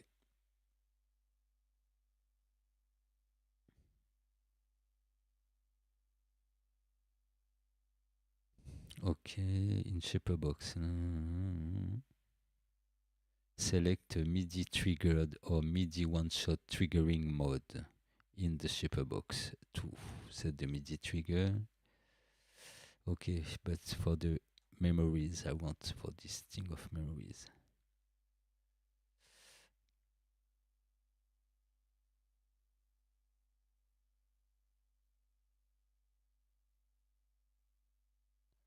Okay, MIDI trigger.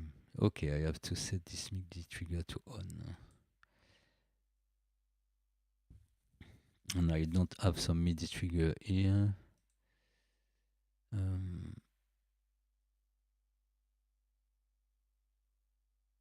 Only note C will trigger LFO. MIDI switch, MIDI note C sharp, load waveform. Okay, so any C sharp, any whatever. So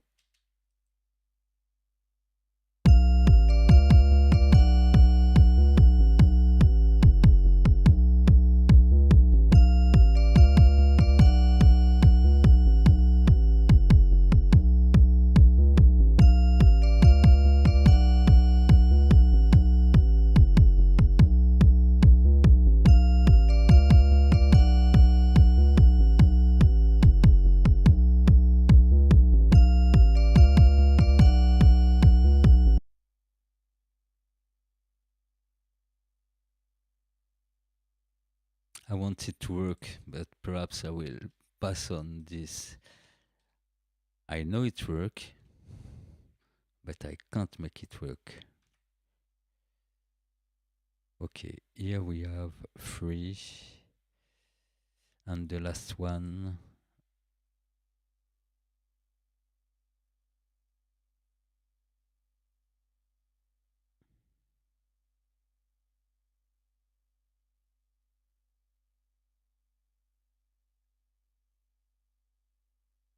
Oh, okay, perhaps I have to keep it activated.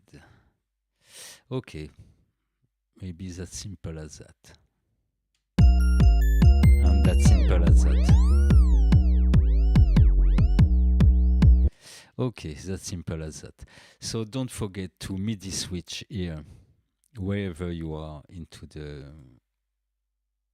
can have other effects or whatever. You have the same shape, by the way. But yeah, you have to activate this MIDI switch. And apparently every C something, every C sharp will work. So let's set a longer track. Duplicate 2 times, okay.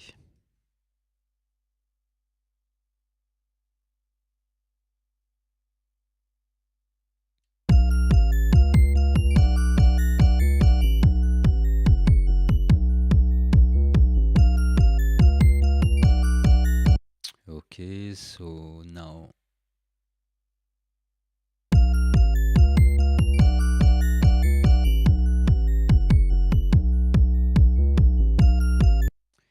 and for the first we will set it to normal.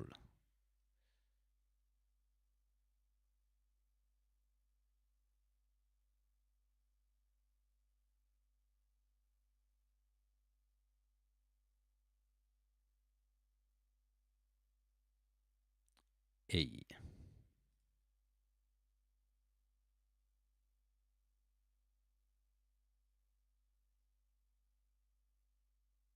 Let's see if okay, every A will work, every C sharp.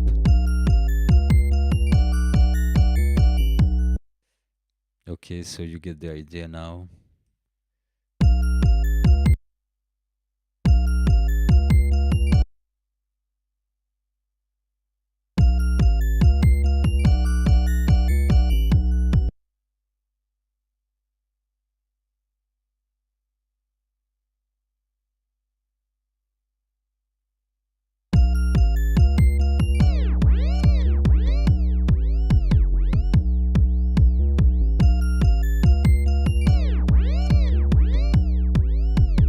Seems that as soon as we don't trigger another note, it will stay on the last effect.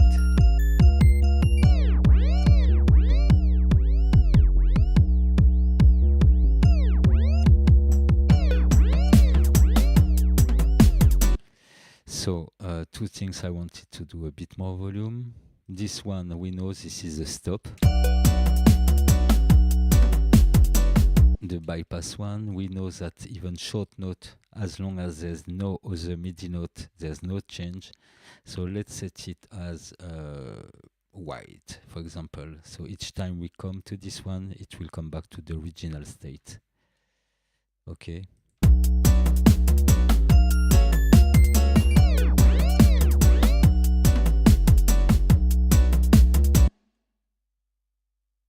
So I will keep it here. Take this one, bring it here. I'll do it in a random way, but I must have some other presets if I do that. Okay.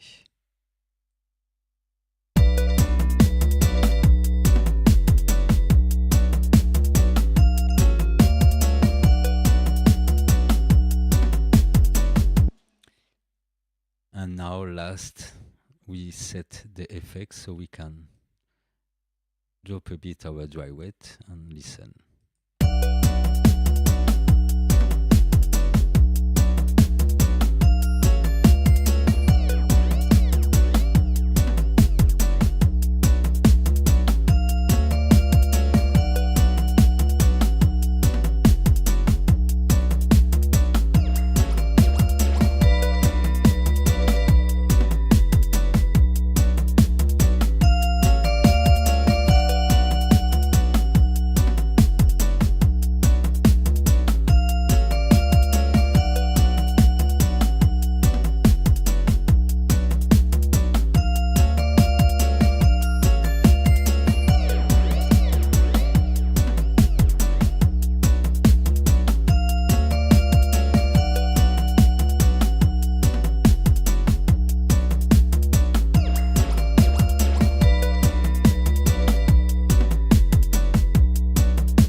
more far into this thing.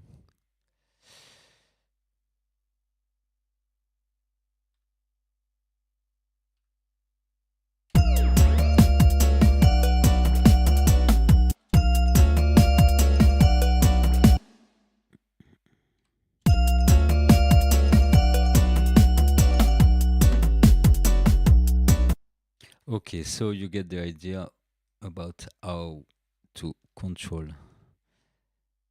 those presets to SHAPERBOX. Okay, those preset curve.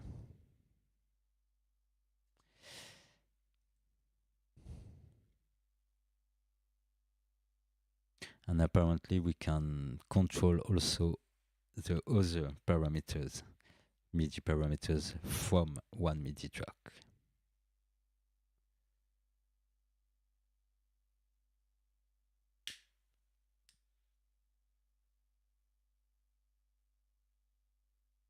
So okay, this was an example. So now let's say we will I want to see if we have only a set of those. Apparently yes, we have one set in the wave palette for the whole effects.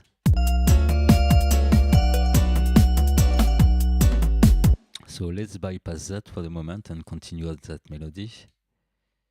So now you see, okay, it requires a bit of preparation, but you know, you can have some of triggered effect prepared, and you don't have to borrow no more about that. And you have the dry rate corresponding only to this time effect. Okay, we could have a simple half time. So perhaps we will add a half time into this, for example, here. Reset, remove, and we will have half time it. Okay.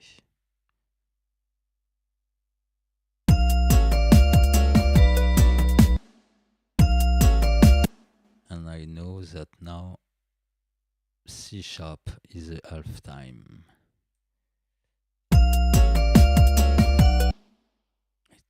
Okay.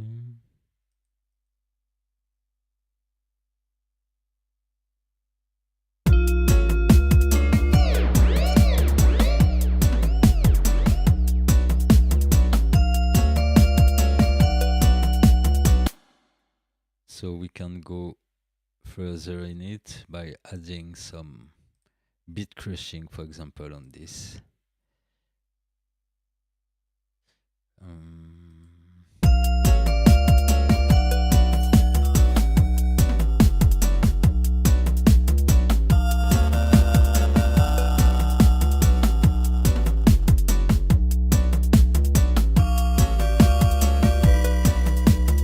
Let's go crazy and set some curve on each parameters. So for example,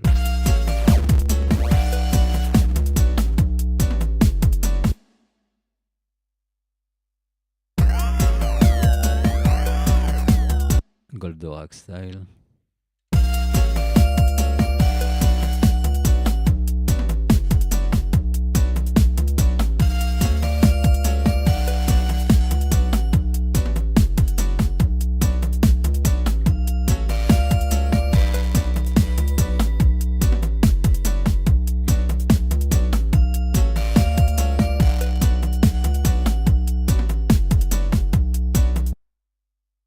Not the best effect for those kind of curve, but yeah. Let's just do some micro variation.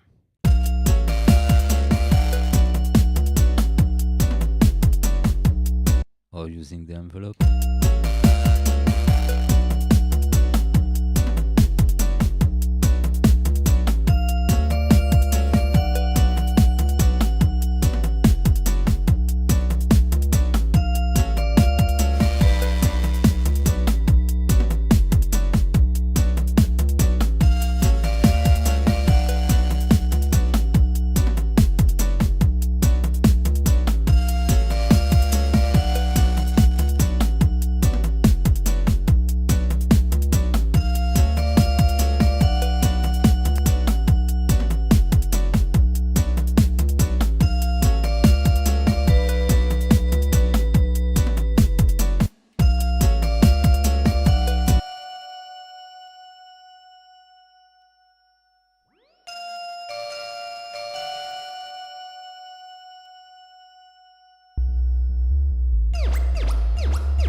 Okay, so now let's go with this piano.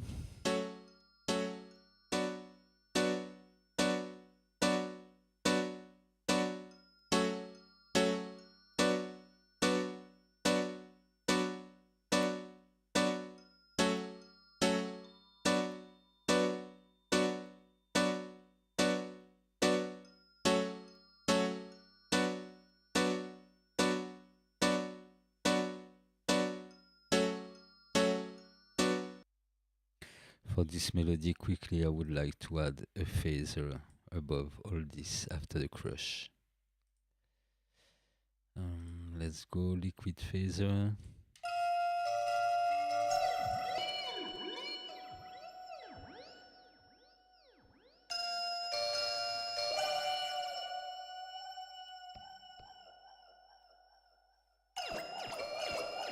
And we can also go by pitch or hertz. Okay.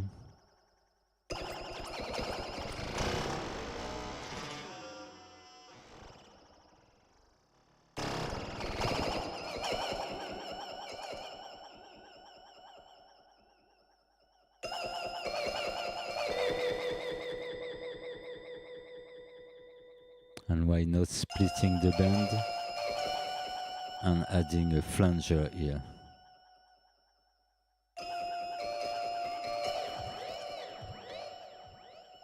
With another curve.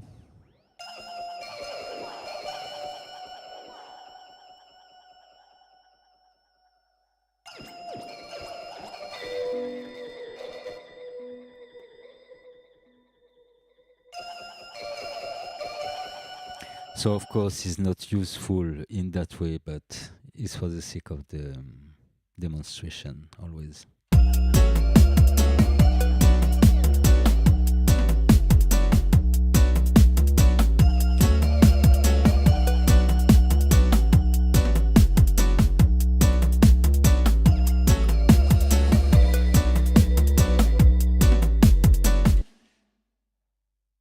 We will keep the stutter effect for the percussion. Let's go into that skunk piano first, EQ quickly.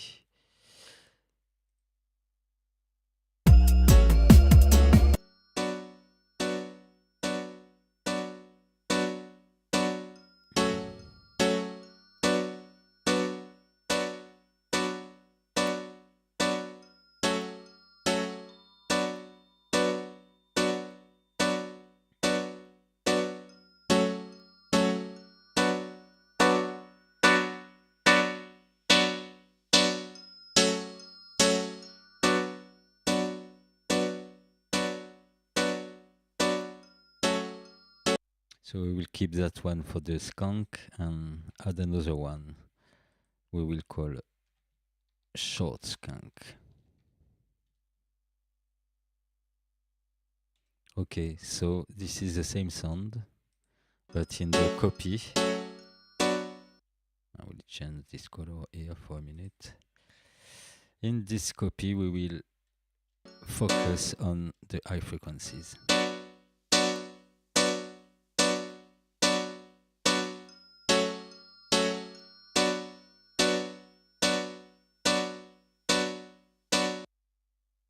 And on this one, a normal.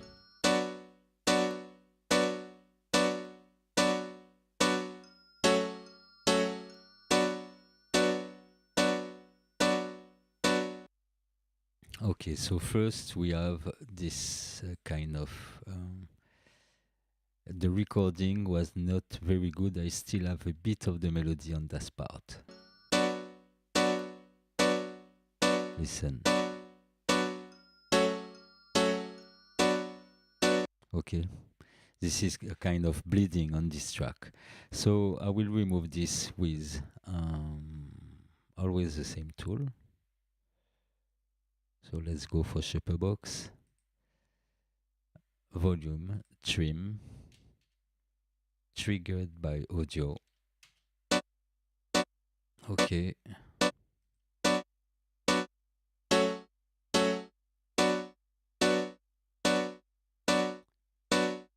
Without. we hear the little melody without, but with it, we don't hear the melody because it is still under the skunk here. The melody is still under the skunk.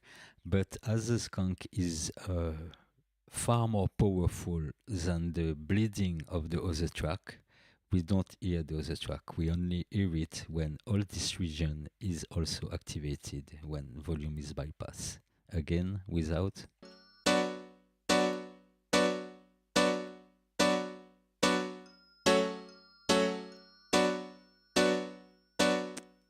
And with, okay.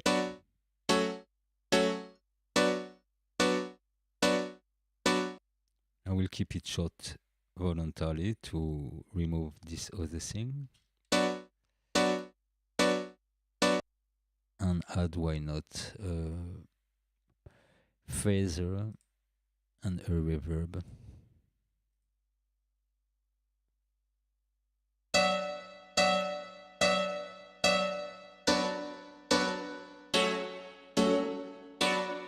So I learn as I show you, but to have a simple phaser, the most usual phaser you would hear and recognize, use simply one of the basic shapes, so sine, sawtooth, square, etc., and move this length.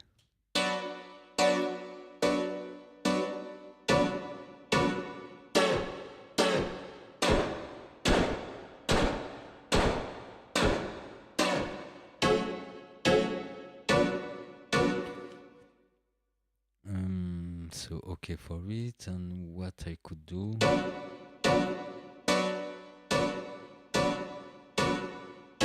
Oh yes, you can also choose the center frequency of this phaser. So for the moment is around 600.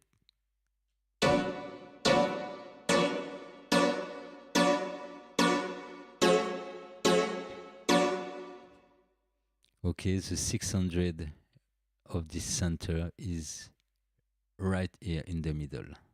Okay, so if I draw it to 600, okay, it get the full amplitude. So let's just do this like that. We can also set it only on the high frequencies.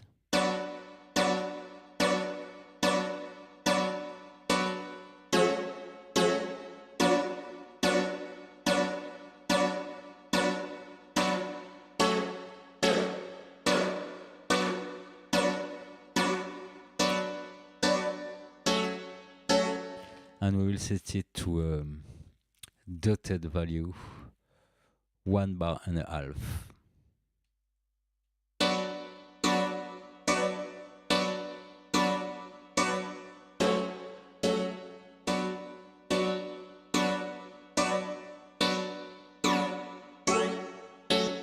Okay, and you have the feedback. So to make it clear, you have the center frequency. You can change that shape. Okay, we will keep it like this, for example, and try with the square at the same rate, and also more on that thing like that.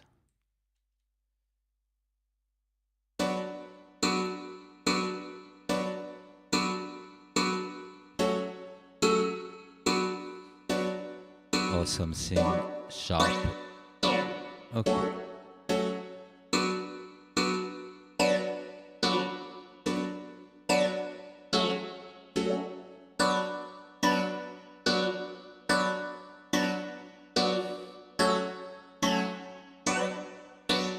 So you get the idea, and for that reverb,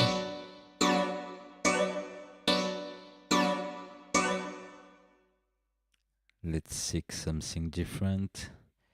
Thin plate, standard plate, 3.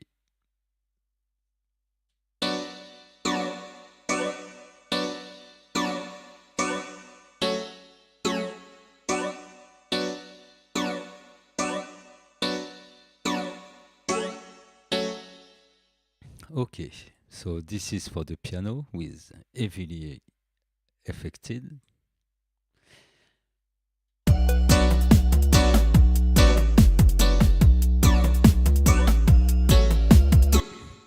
More than heavily, so let's drop a bit that dry wet.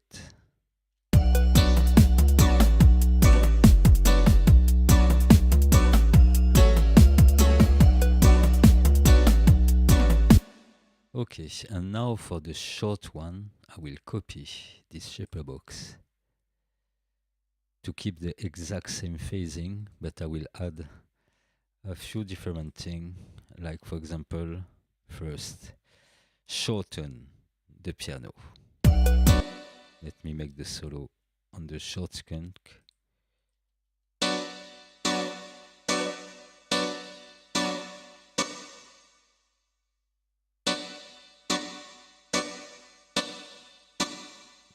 Something like that. For example, we will tailor, something that resemble to a guitar skunk.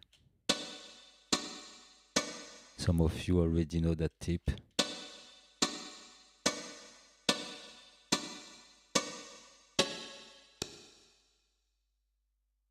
So if you want to go into detail, you can add just an attack at the first transient, something like that.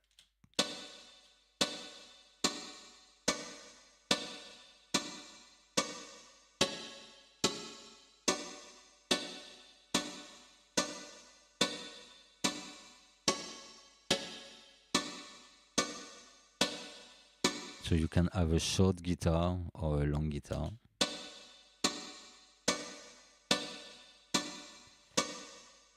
We'll keep it short.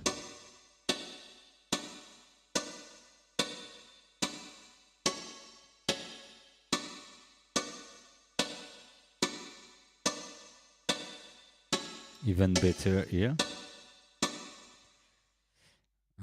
I like when it is round.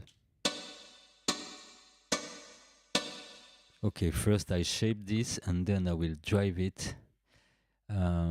We have several solutions here to imitate a kind of guitar. This could be some noise or some drive. So let's try some noise.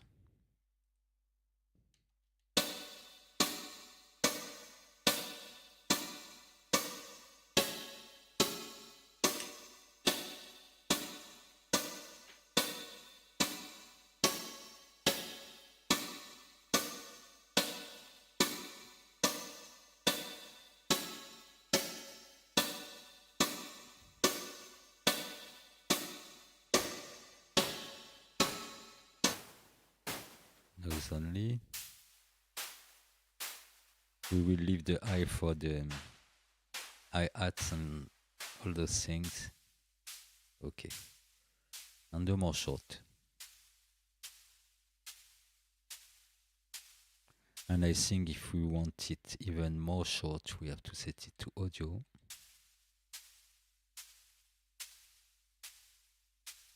Shorter. Okay.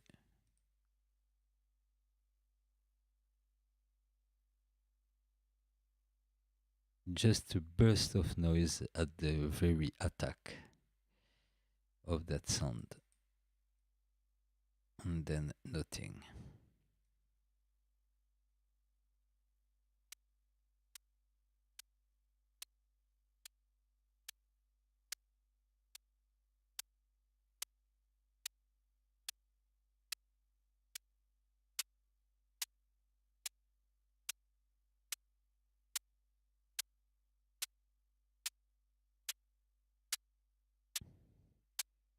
For example,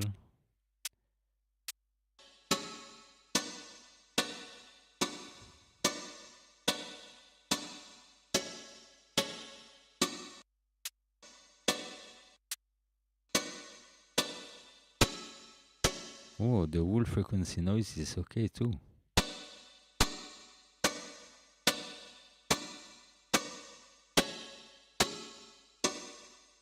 Without, with,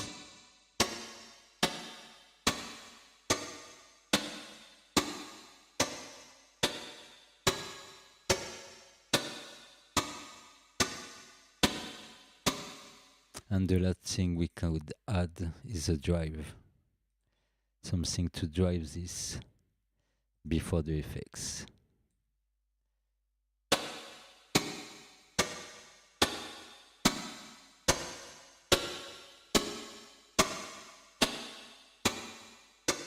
Just the soft clip is already great.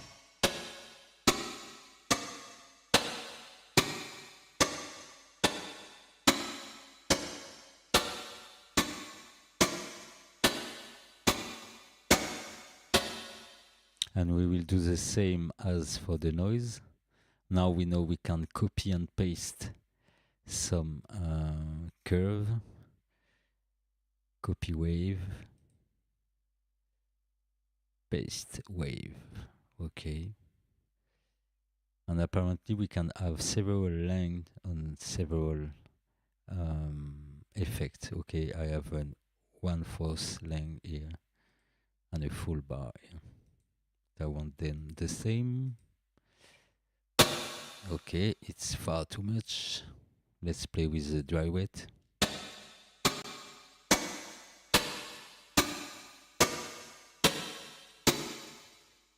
And we can be less savage here.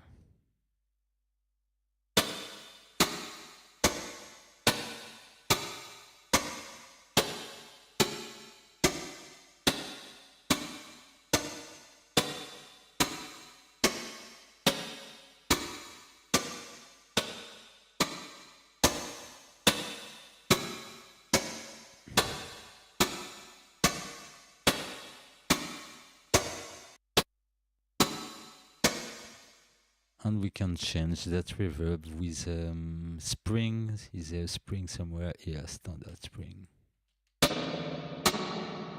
Wow.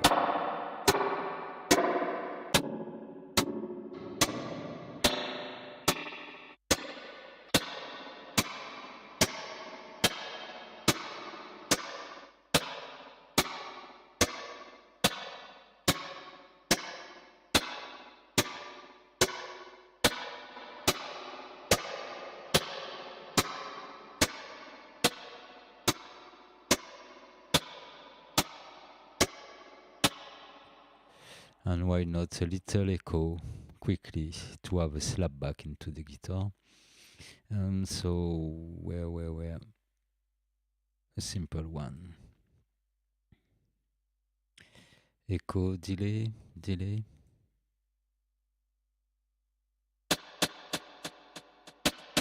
No feedback.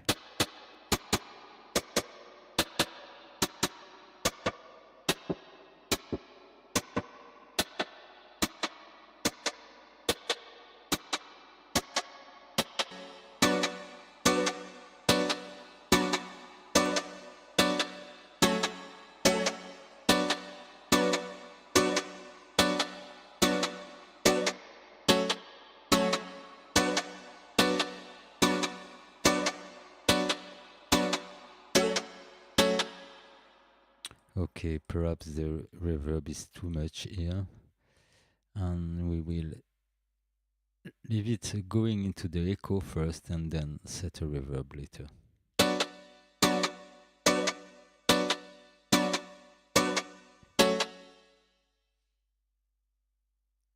And we can set the this half even more slower.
much here.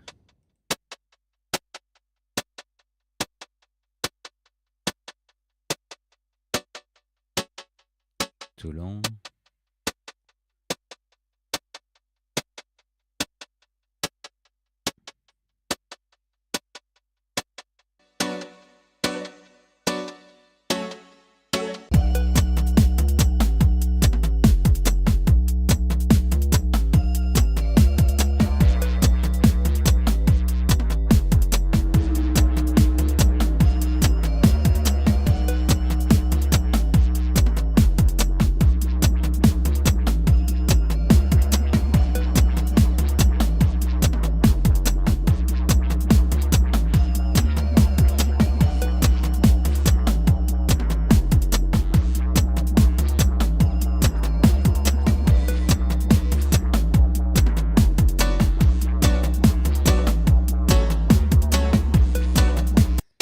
So you see that's an example here. We have a sound that even don't resemble quasi to nothing, but when it's mixed with the piano, we got this. And if we remove this, okay,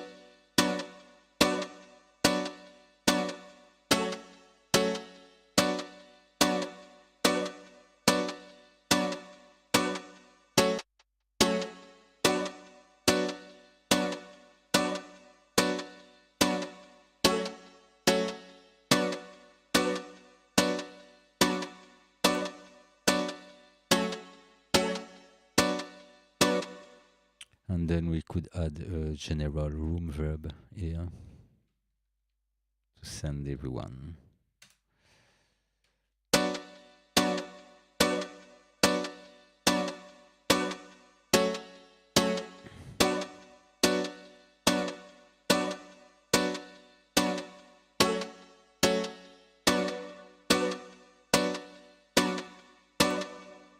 Big room.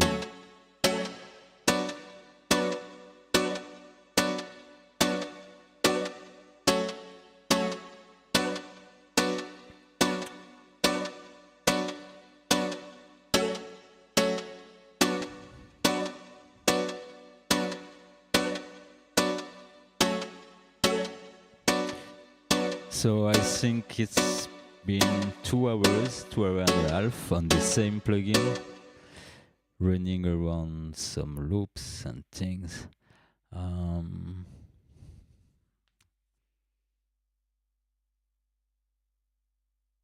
Half an hour more and then I stop. So let's add some delay on it. Okay, full weight, more band.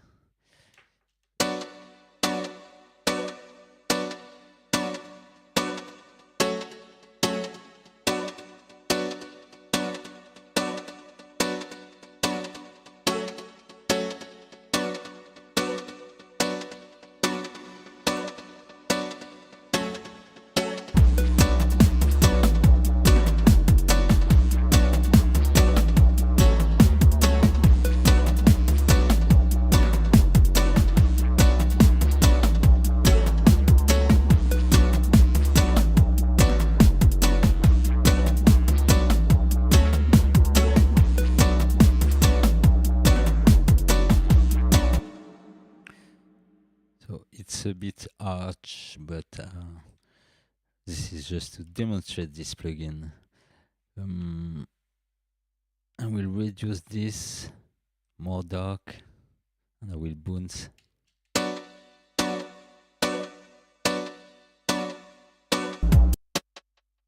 that fake guitar.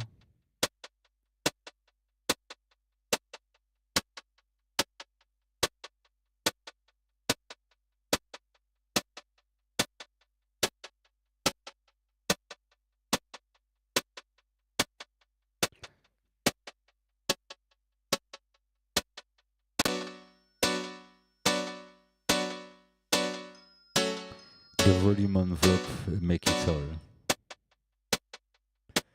Let's try a compressor after that. Wow. Sharp, sharp.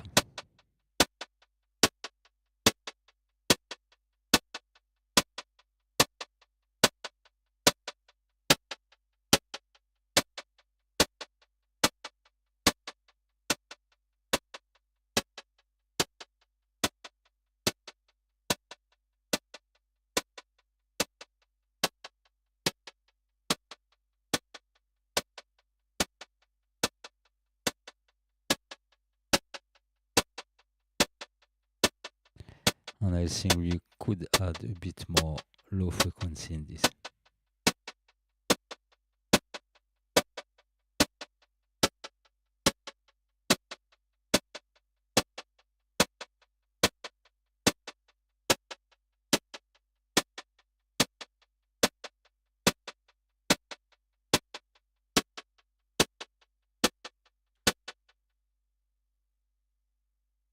Okay, and let's bounce all this.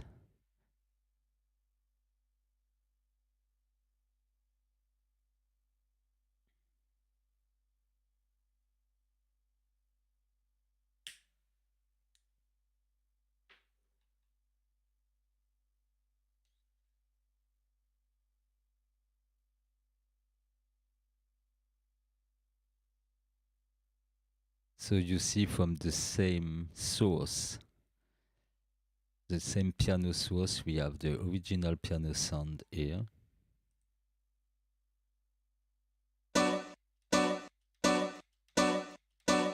Okay, and we have the guitar sound here. That's a crazy plugin, let's say this.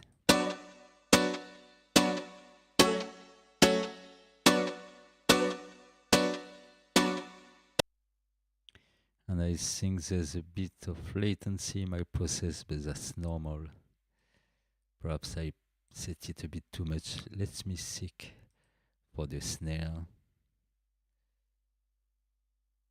Everyone might work. Yes, I can do this, for example, just 1/2.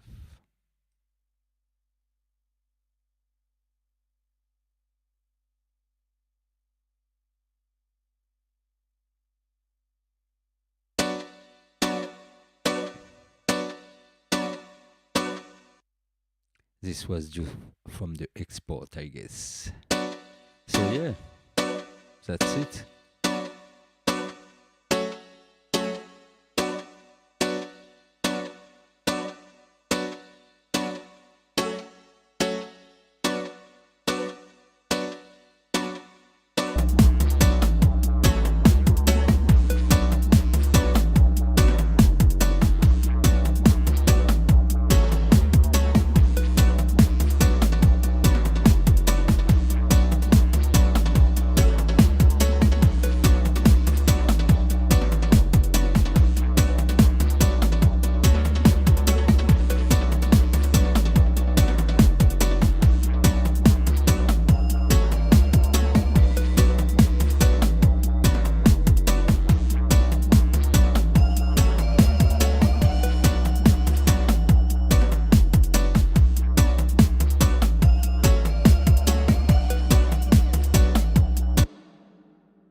Okay, what I can do else, it's the percussions.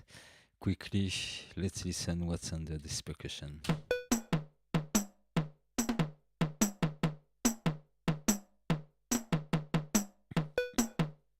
We will take a little help from Ableton with the auto quelque chose. No, beat repeat. Okay. So we will choose a place where we'll trig.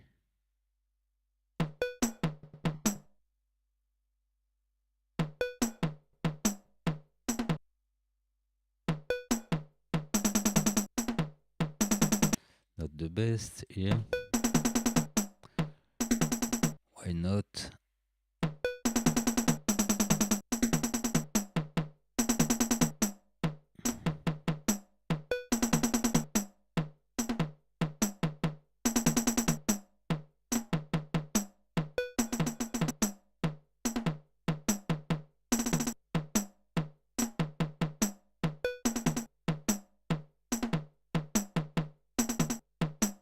And just some from time to time.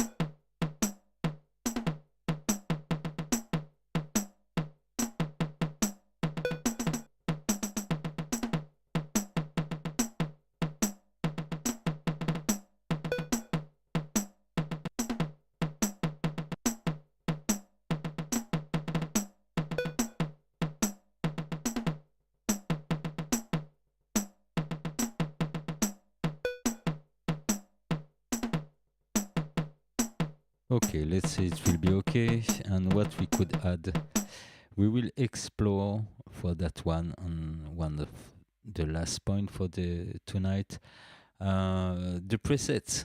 So let's see, because what we have also, if you use a preset, because I didn't open no preset, we were supposed to know how to use it and build our own thing. But guess what? There's ton of presets, and this show you really to where it goes. So for example, let's take simple halftime presets, and I will just try some of them.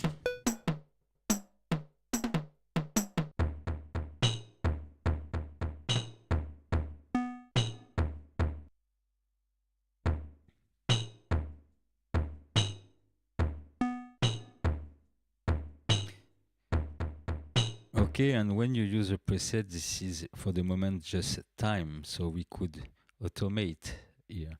But imagine you have a preset with several effects in it.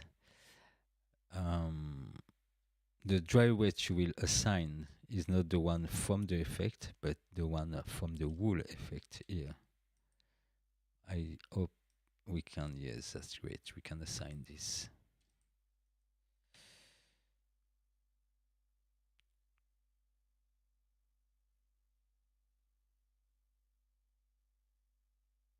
So this is the master mixer.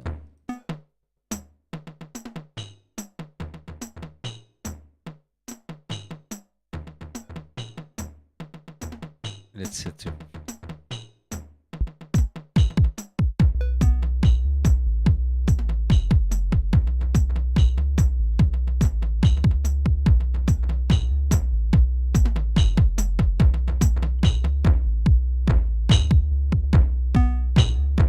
So let's try some other presets.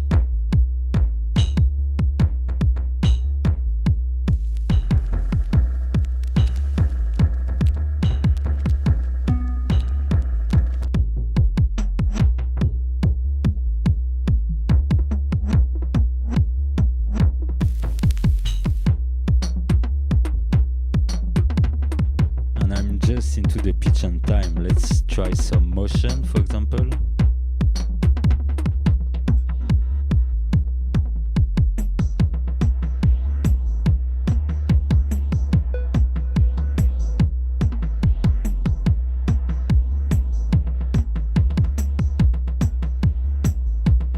So for example, we can add that one and add another SHAPERBOX before it.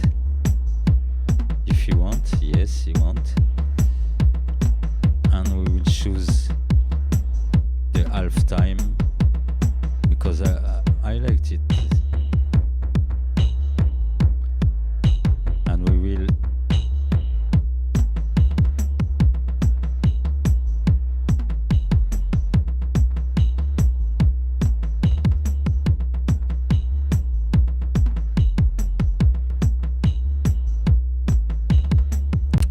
another preset here, glitch.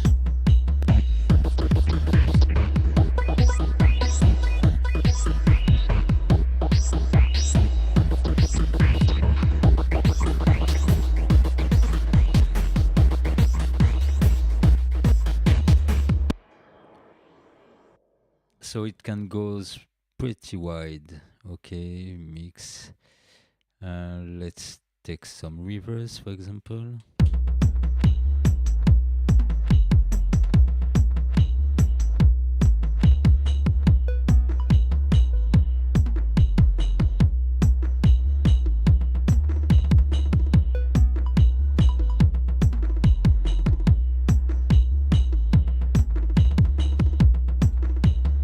Okay, when that's mad like this, I recommend to create an audio track, duplicate it, save it, call it save.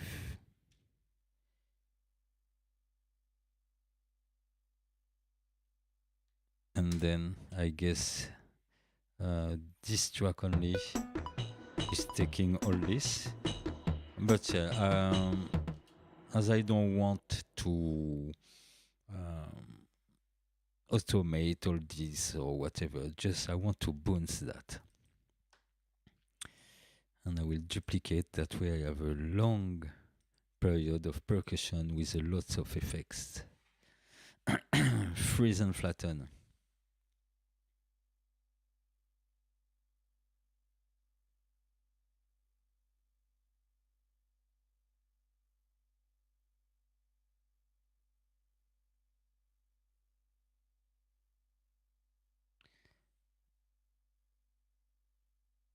Okay, 15 minutes left.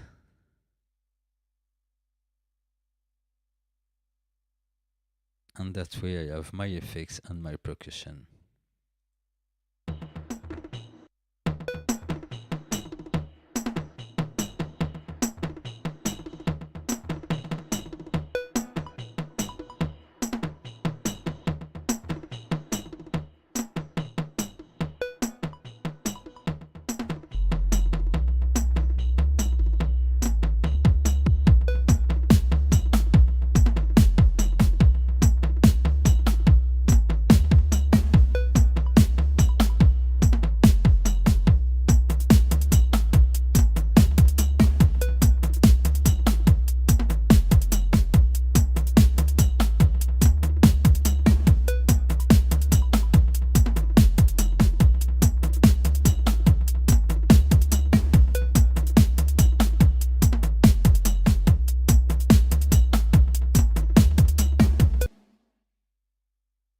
So okay, for this live 15 minutes, what can I add to this?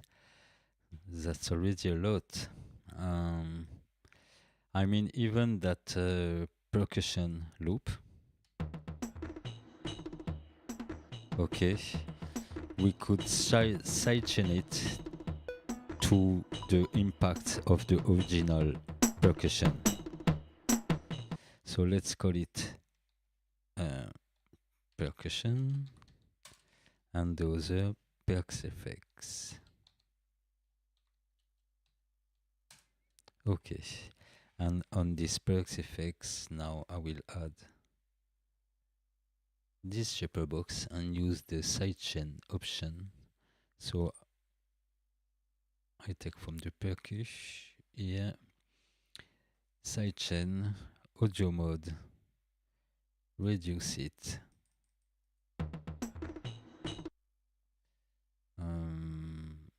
and switch on the sidechain.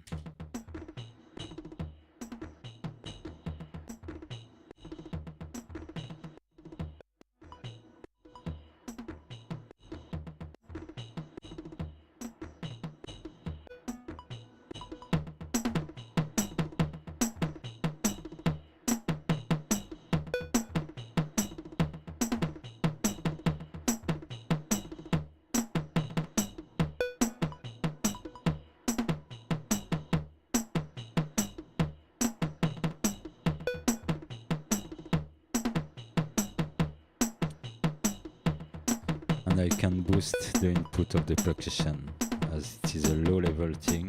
Okay.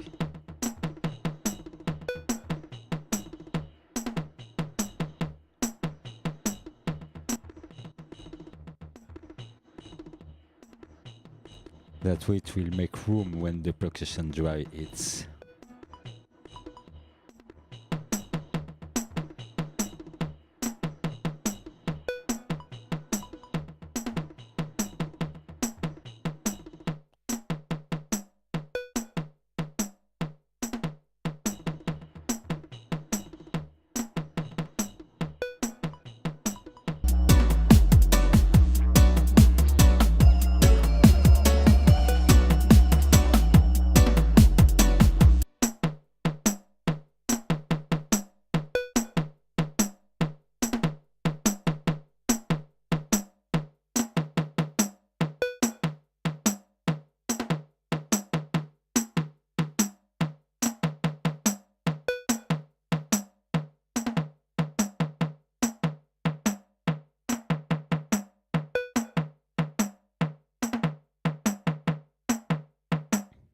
And why not add a last one more time SHAPERBOX with a stutter effect in the time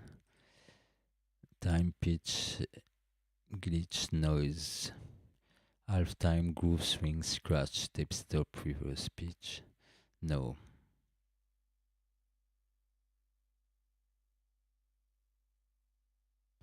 Stop, stop, tape stop, groove and swing. 5 fifth elements. Let's go.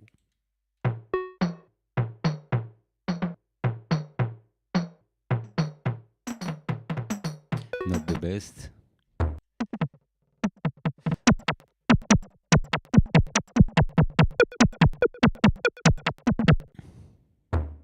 Let's build it ourselves. We know that the steps will make it stutter. So let's stutter.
We can duplicate what we draw.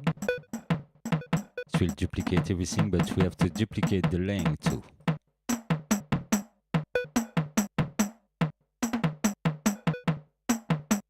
That way we can remove some dots.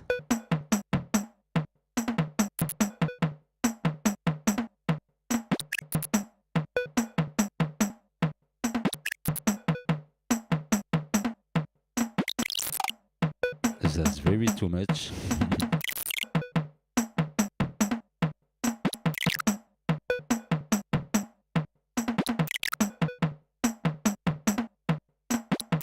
Undo everything.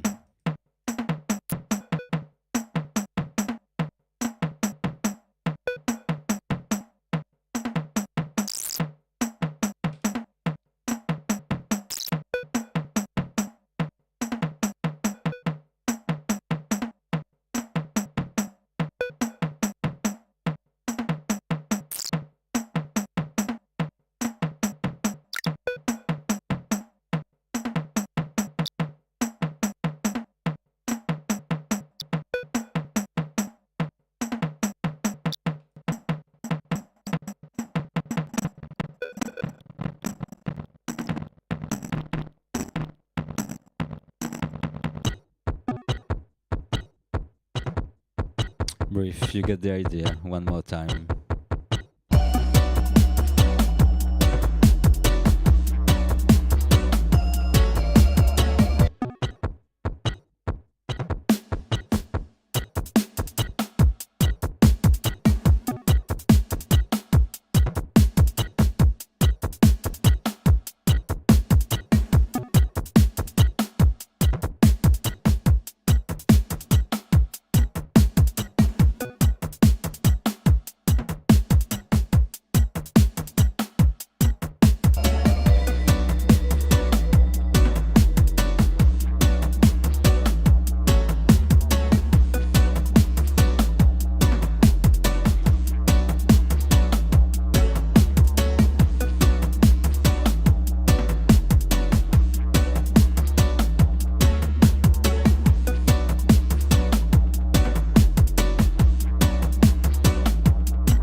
So yes, I can't say anymore, even if I just scratch the surface of this plugin. Yes, this is a bomb. What effect we didn't see, so I take those I use the most, but you also have some width parameter you can use. Pan also to do some auto pan. And all the rest we see. The filter I didn't dig that much, but yeah, I hope you will get um, a good explanation of it, and you get some interesting tips, even if you use another DAW or another program similar. Okay.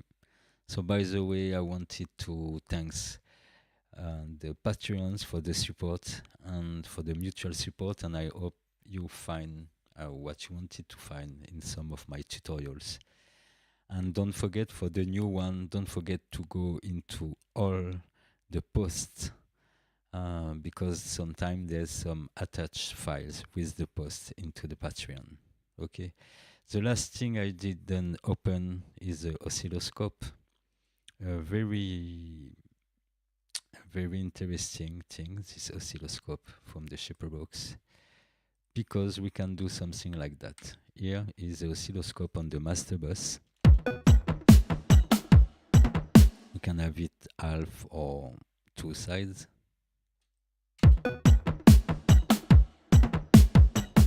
Okay, and from this I can use, this is the same SHAPERBOX, but I open nothing but the oscillator, the oscilloscope. And I can have the whole track here. Okay, and select into the sidechain input one of the instruments I want to, from which I want to see the volume inside the whole mix. For example, let's take kick. I move this before the limiter. So here you will see exactly the length taken by your kick into the arrangement, and is dynamic compared to the rest, etc., etc. You can take the snare, for example.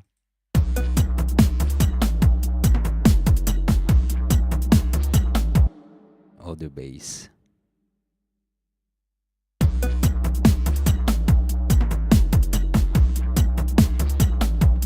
So I didn't use it while I was making some other effect, but sometimes it helps to see what you are doing.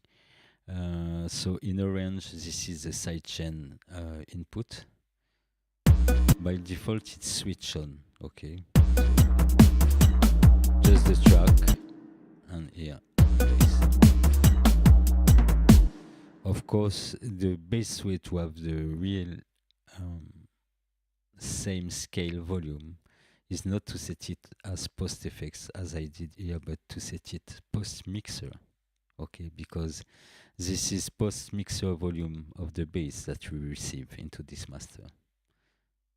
Okay, attenuation of 7 dB. Yes, that's more logical here.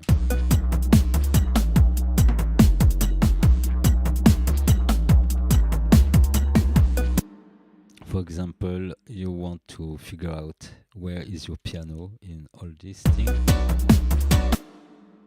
You will select piano. Skunk. I guess that's one the group.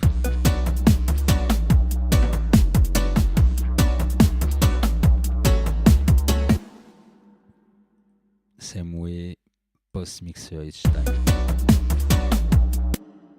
The guitar, short skank, post mixer.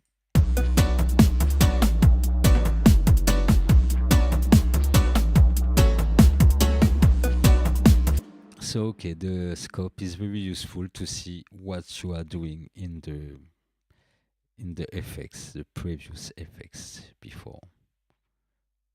Okay, so sometimes I prefer to have it open in another SHAPERBOX.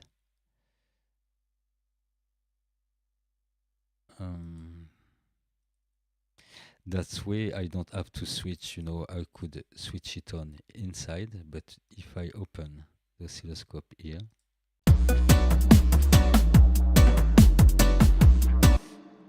I can't see it when I switch.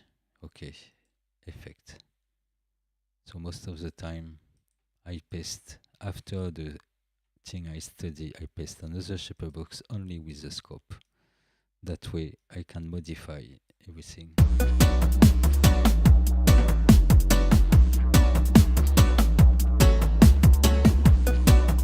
And we can also take, for example, I'm on the snare, I guess, here.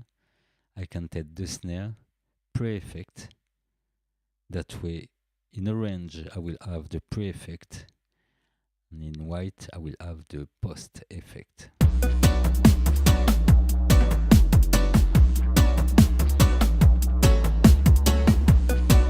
And that way I have the two windows. I can tune my snare here and still see what happened here.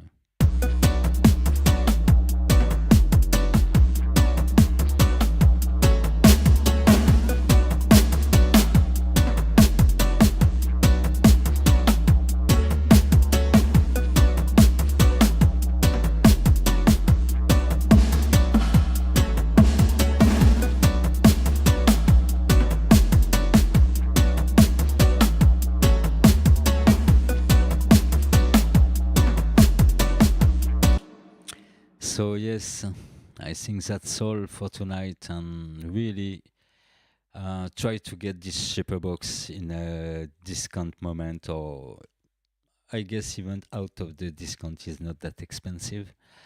And yeah, whatever. I love this thing. And if you have other tools that resemble to this one, I mean, the volume envelope is one of the best thing. And if you don't have some envelope shaper and you want to buy one, whether you buy this one or another, try to find something that can be triggered by MIDI or triggered by the audio input. This is the most important. I didn't get into the settings, but when your sidechain is not operational, okay, sometimes it will not trigger. So the first trick is to push the sidechain volume. But there's another thing for when you are in audio here, whether you're on sidechain or not. You can go into this little gear here, and you can filter the input of the trigger, listen only the trigger, filter it, choose another algorithm. I just work with some drum algorithm for tonight, but you have several algorithms, and you can go in detail or not detail.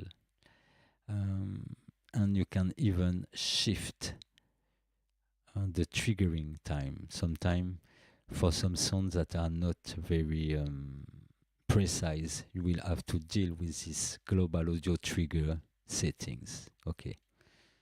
The more you have some complex signal, the more you will go into complex. Okay, or drums, shift, MIDI out, brief. I guess we can do another 3 hours on the same thing. Yeah. Have a good watch of it, and you can comment if something you want to know or whatever you want to say. If you use it, tell me how you use it also. So give thanks to everyone, and see you on the next tutorial, long tutorial.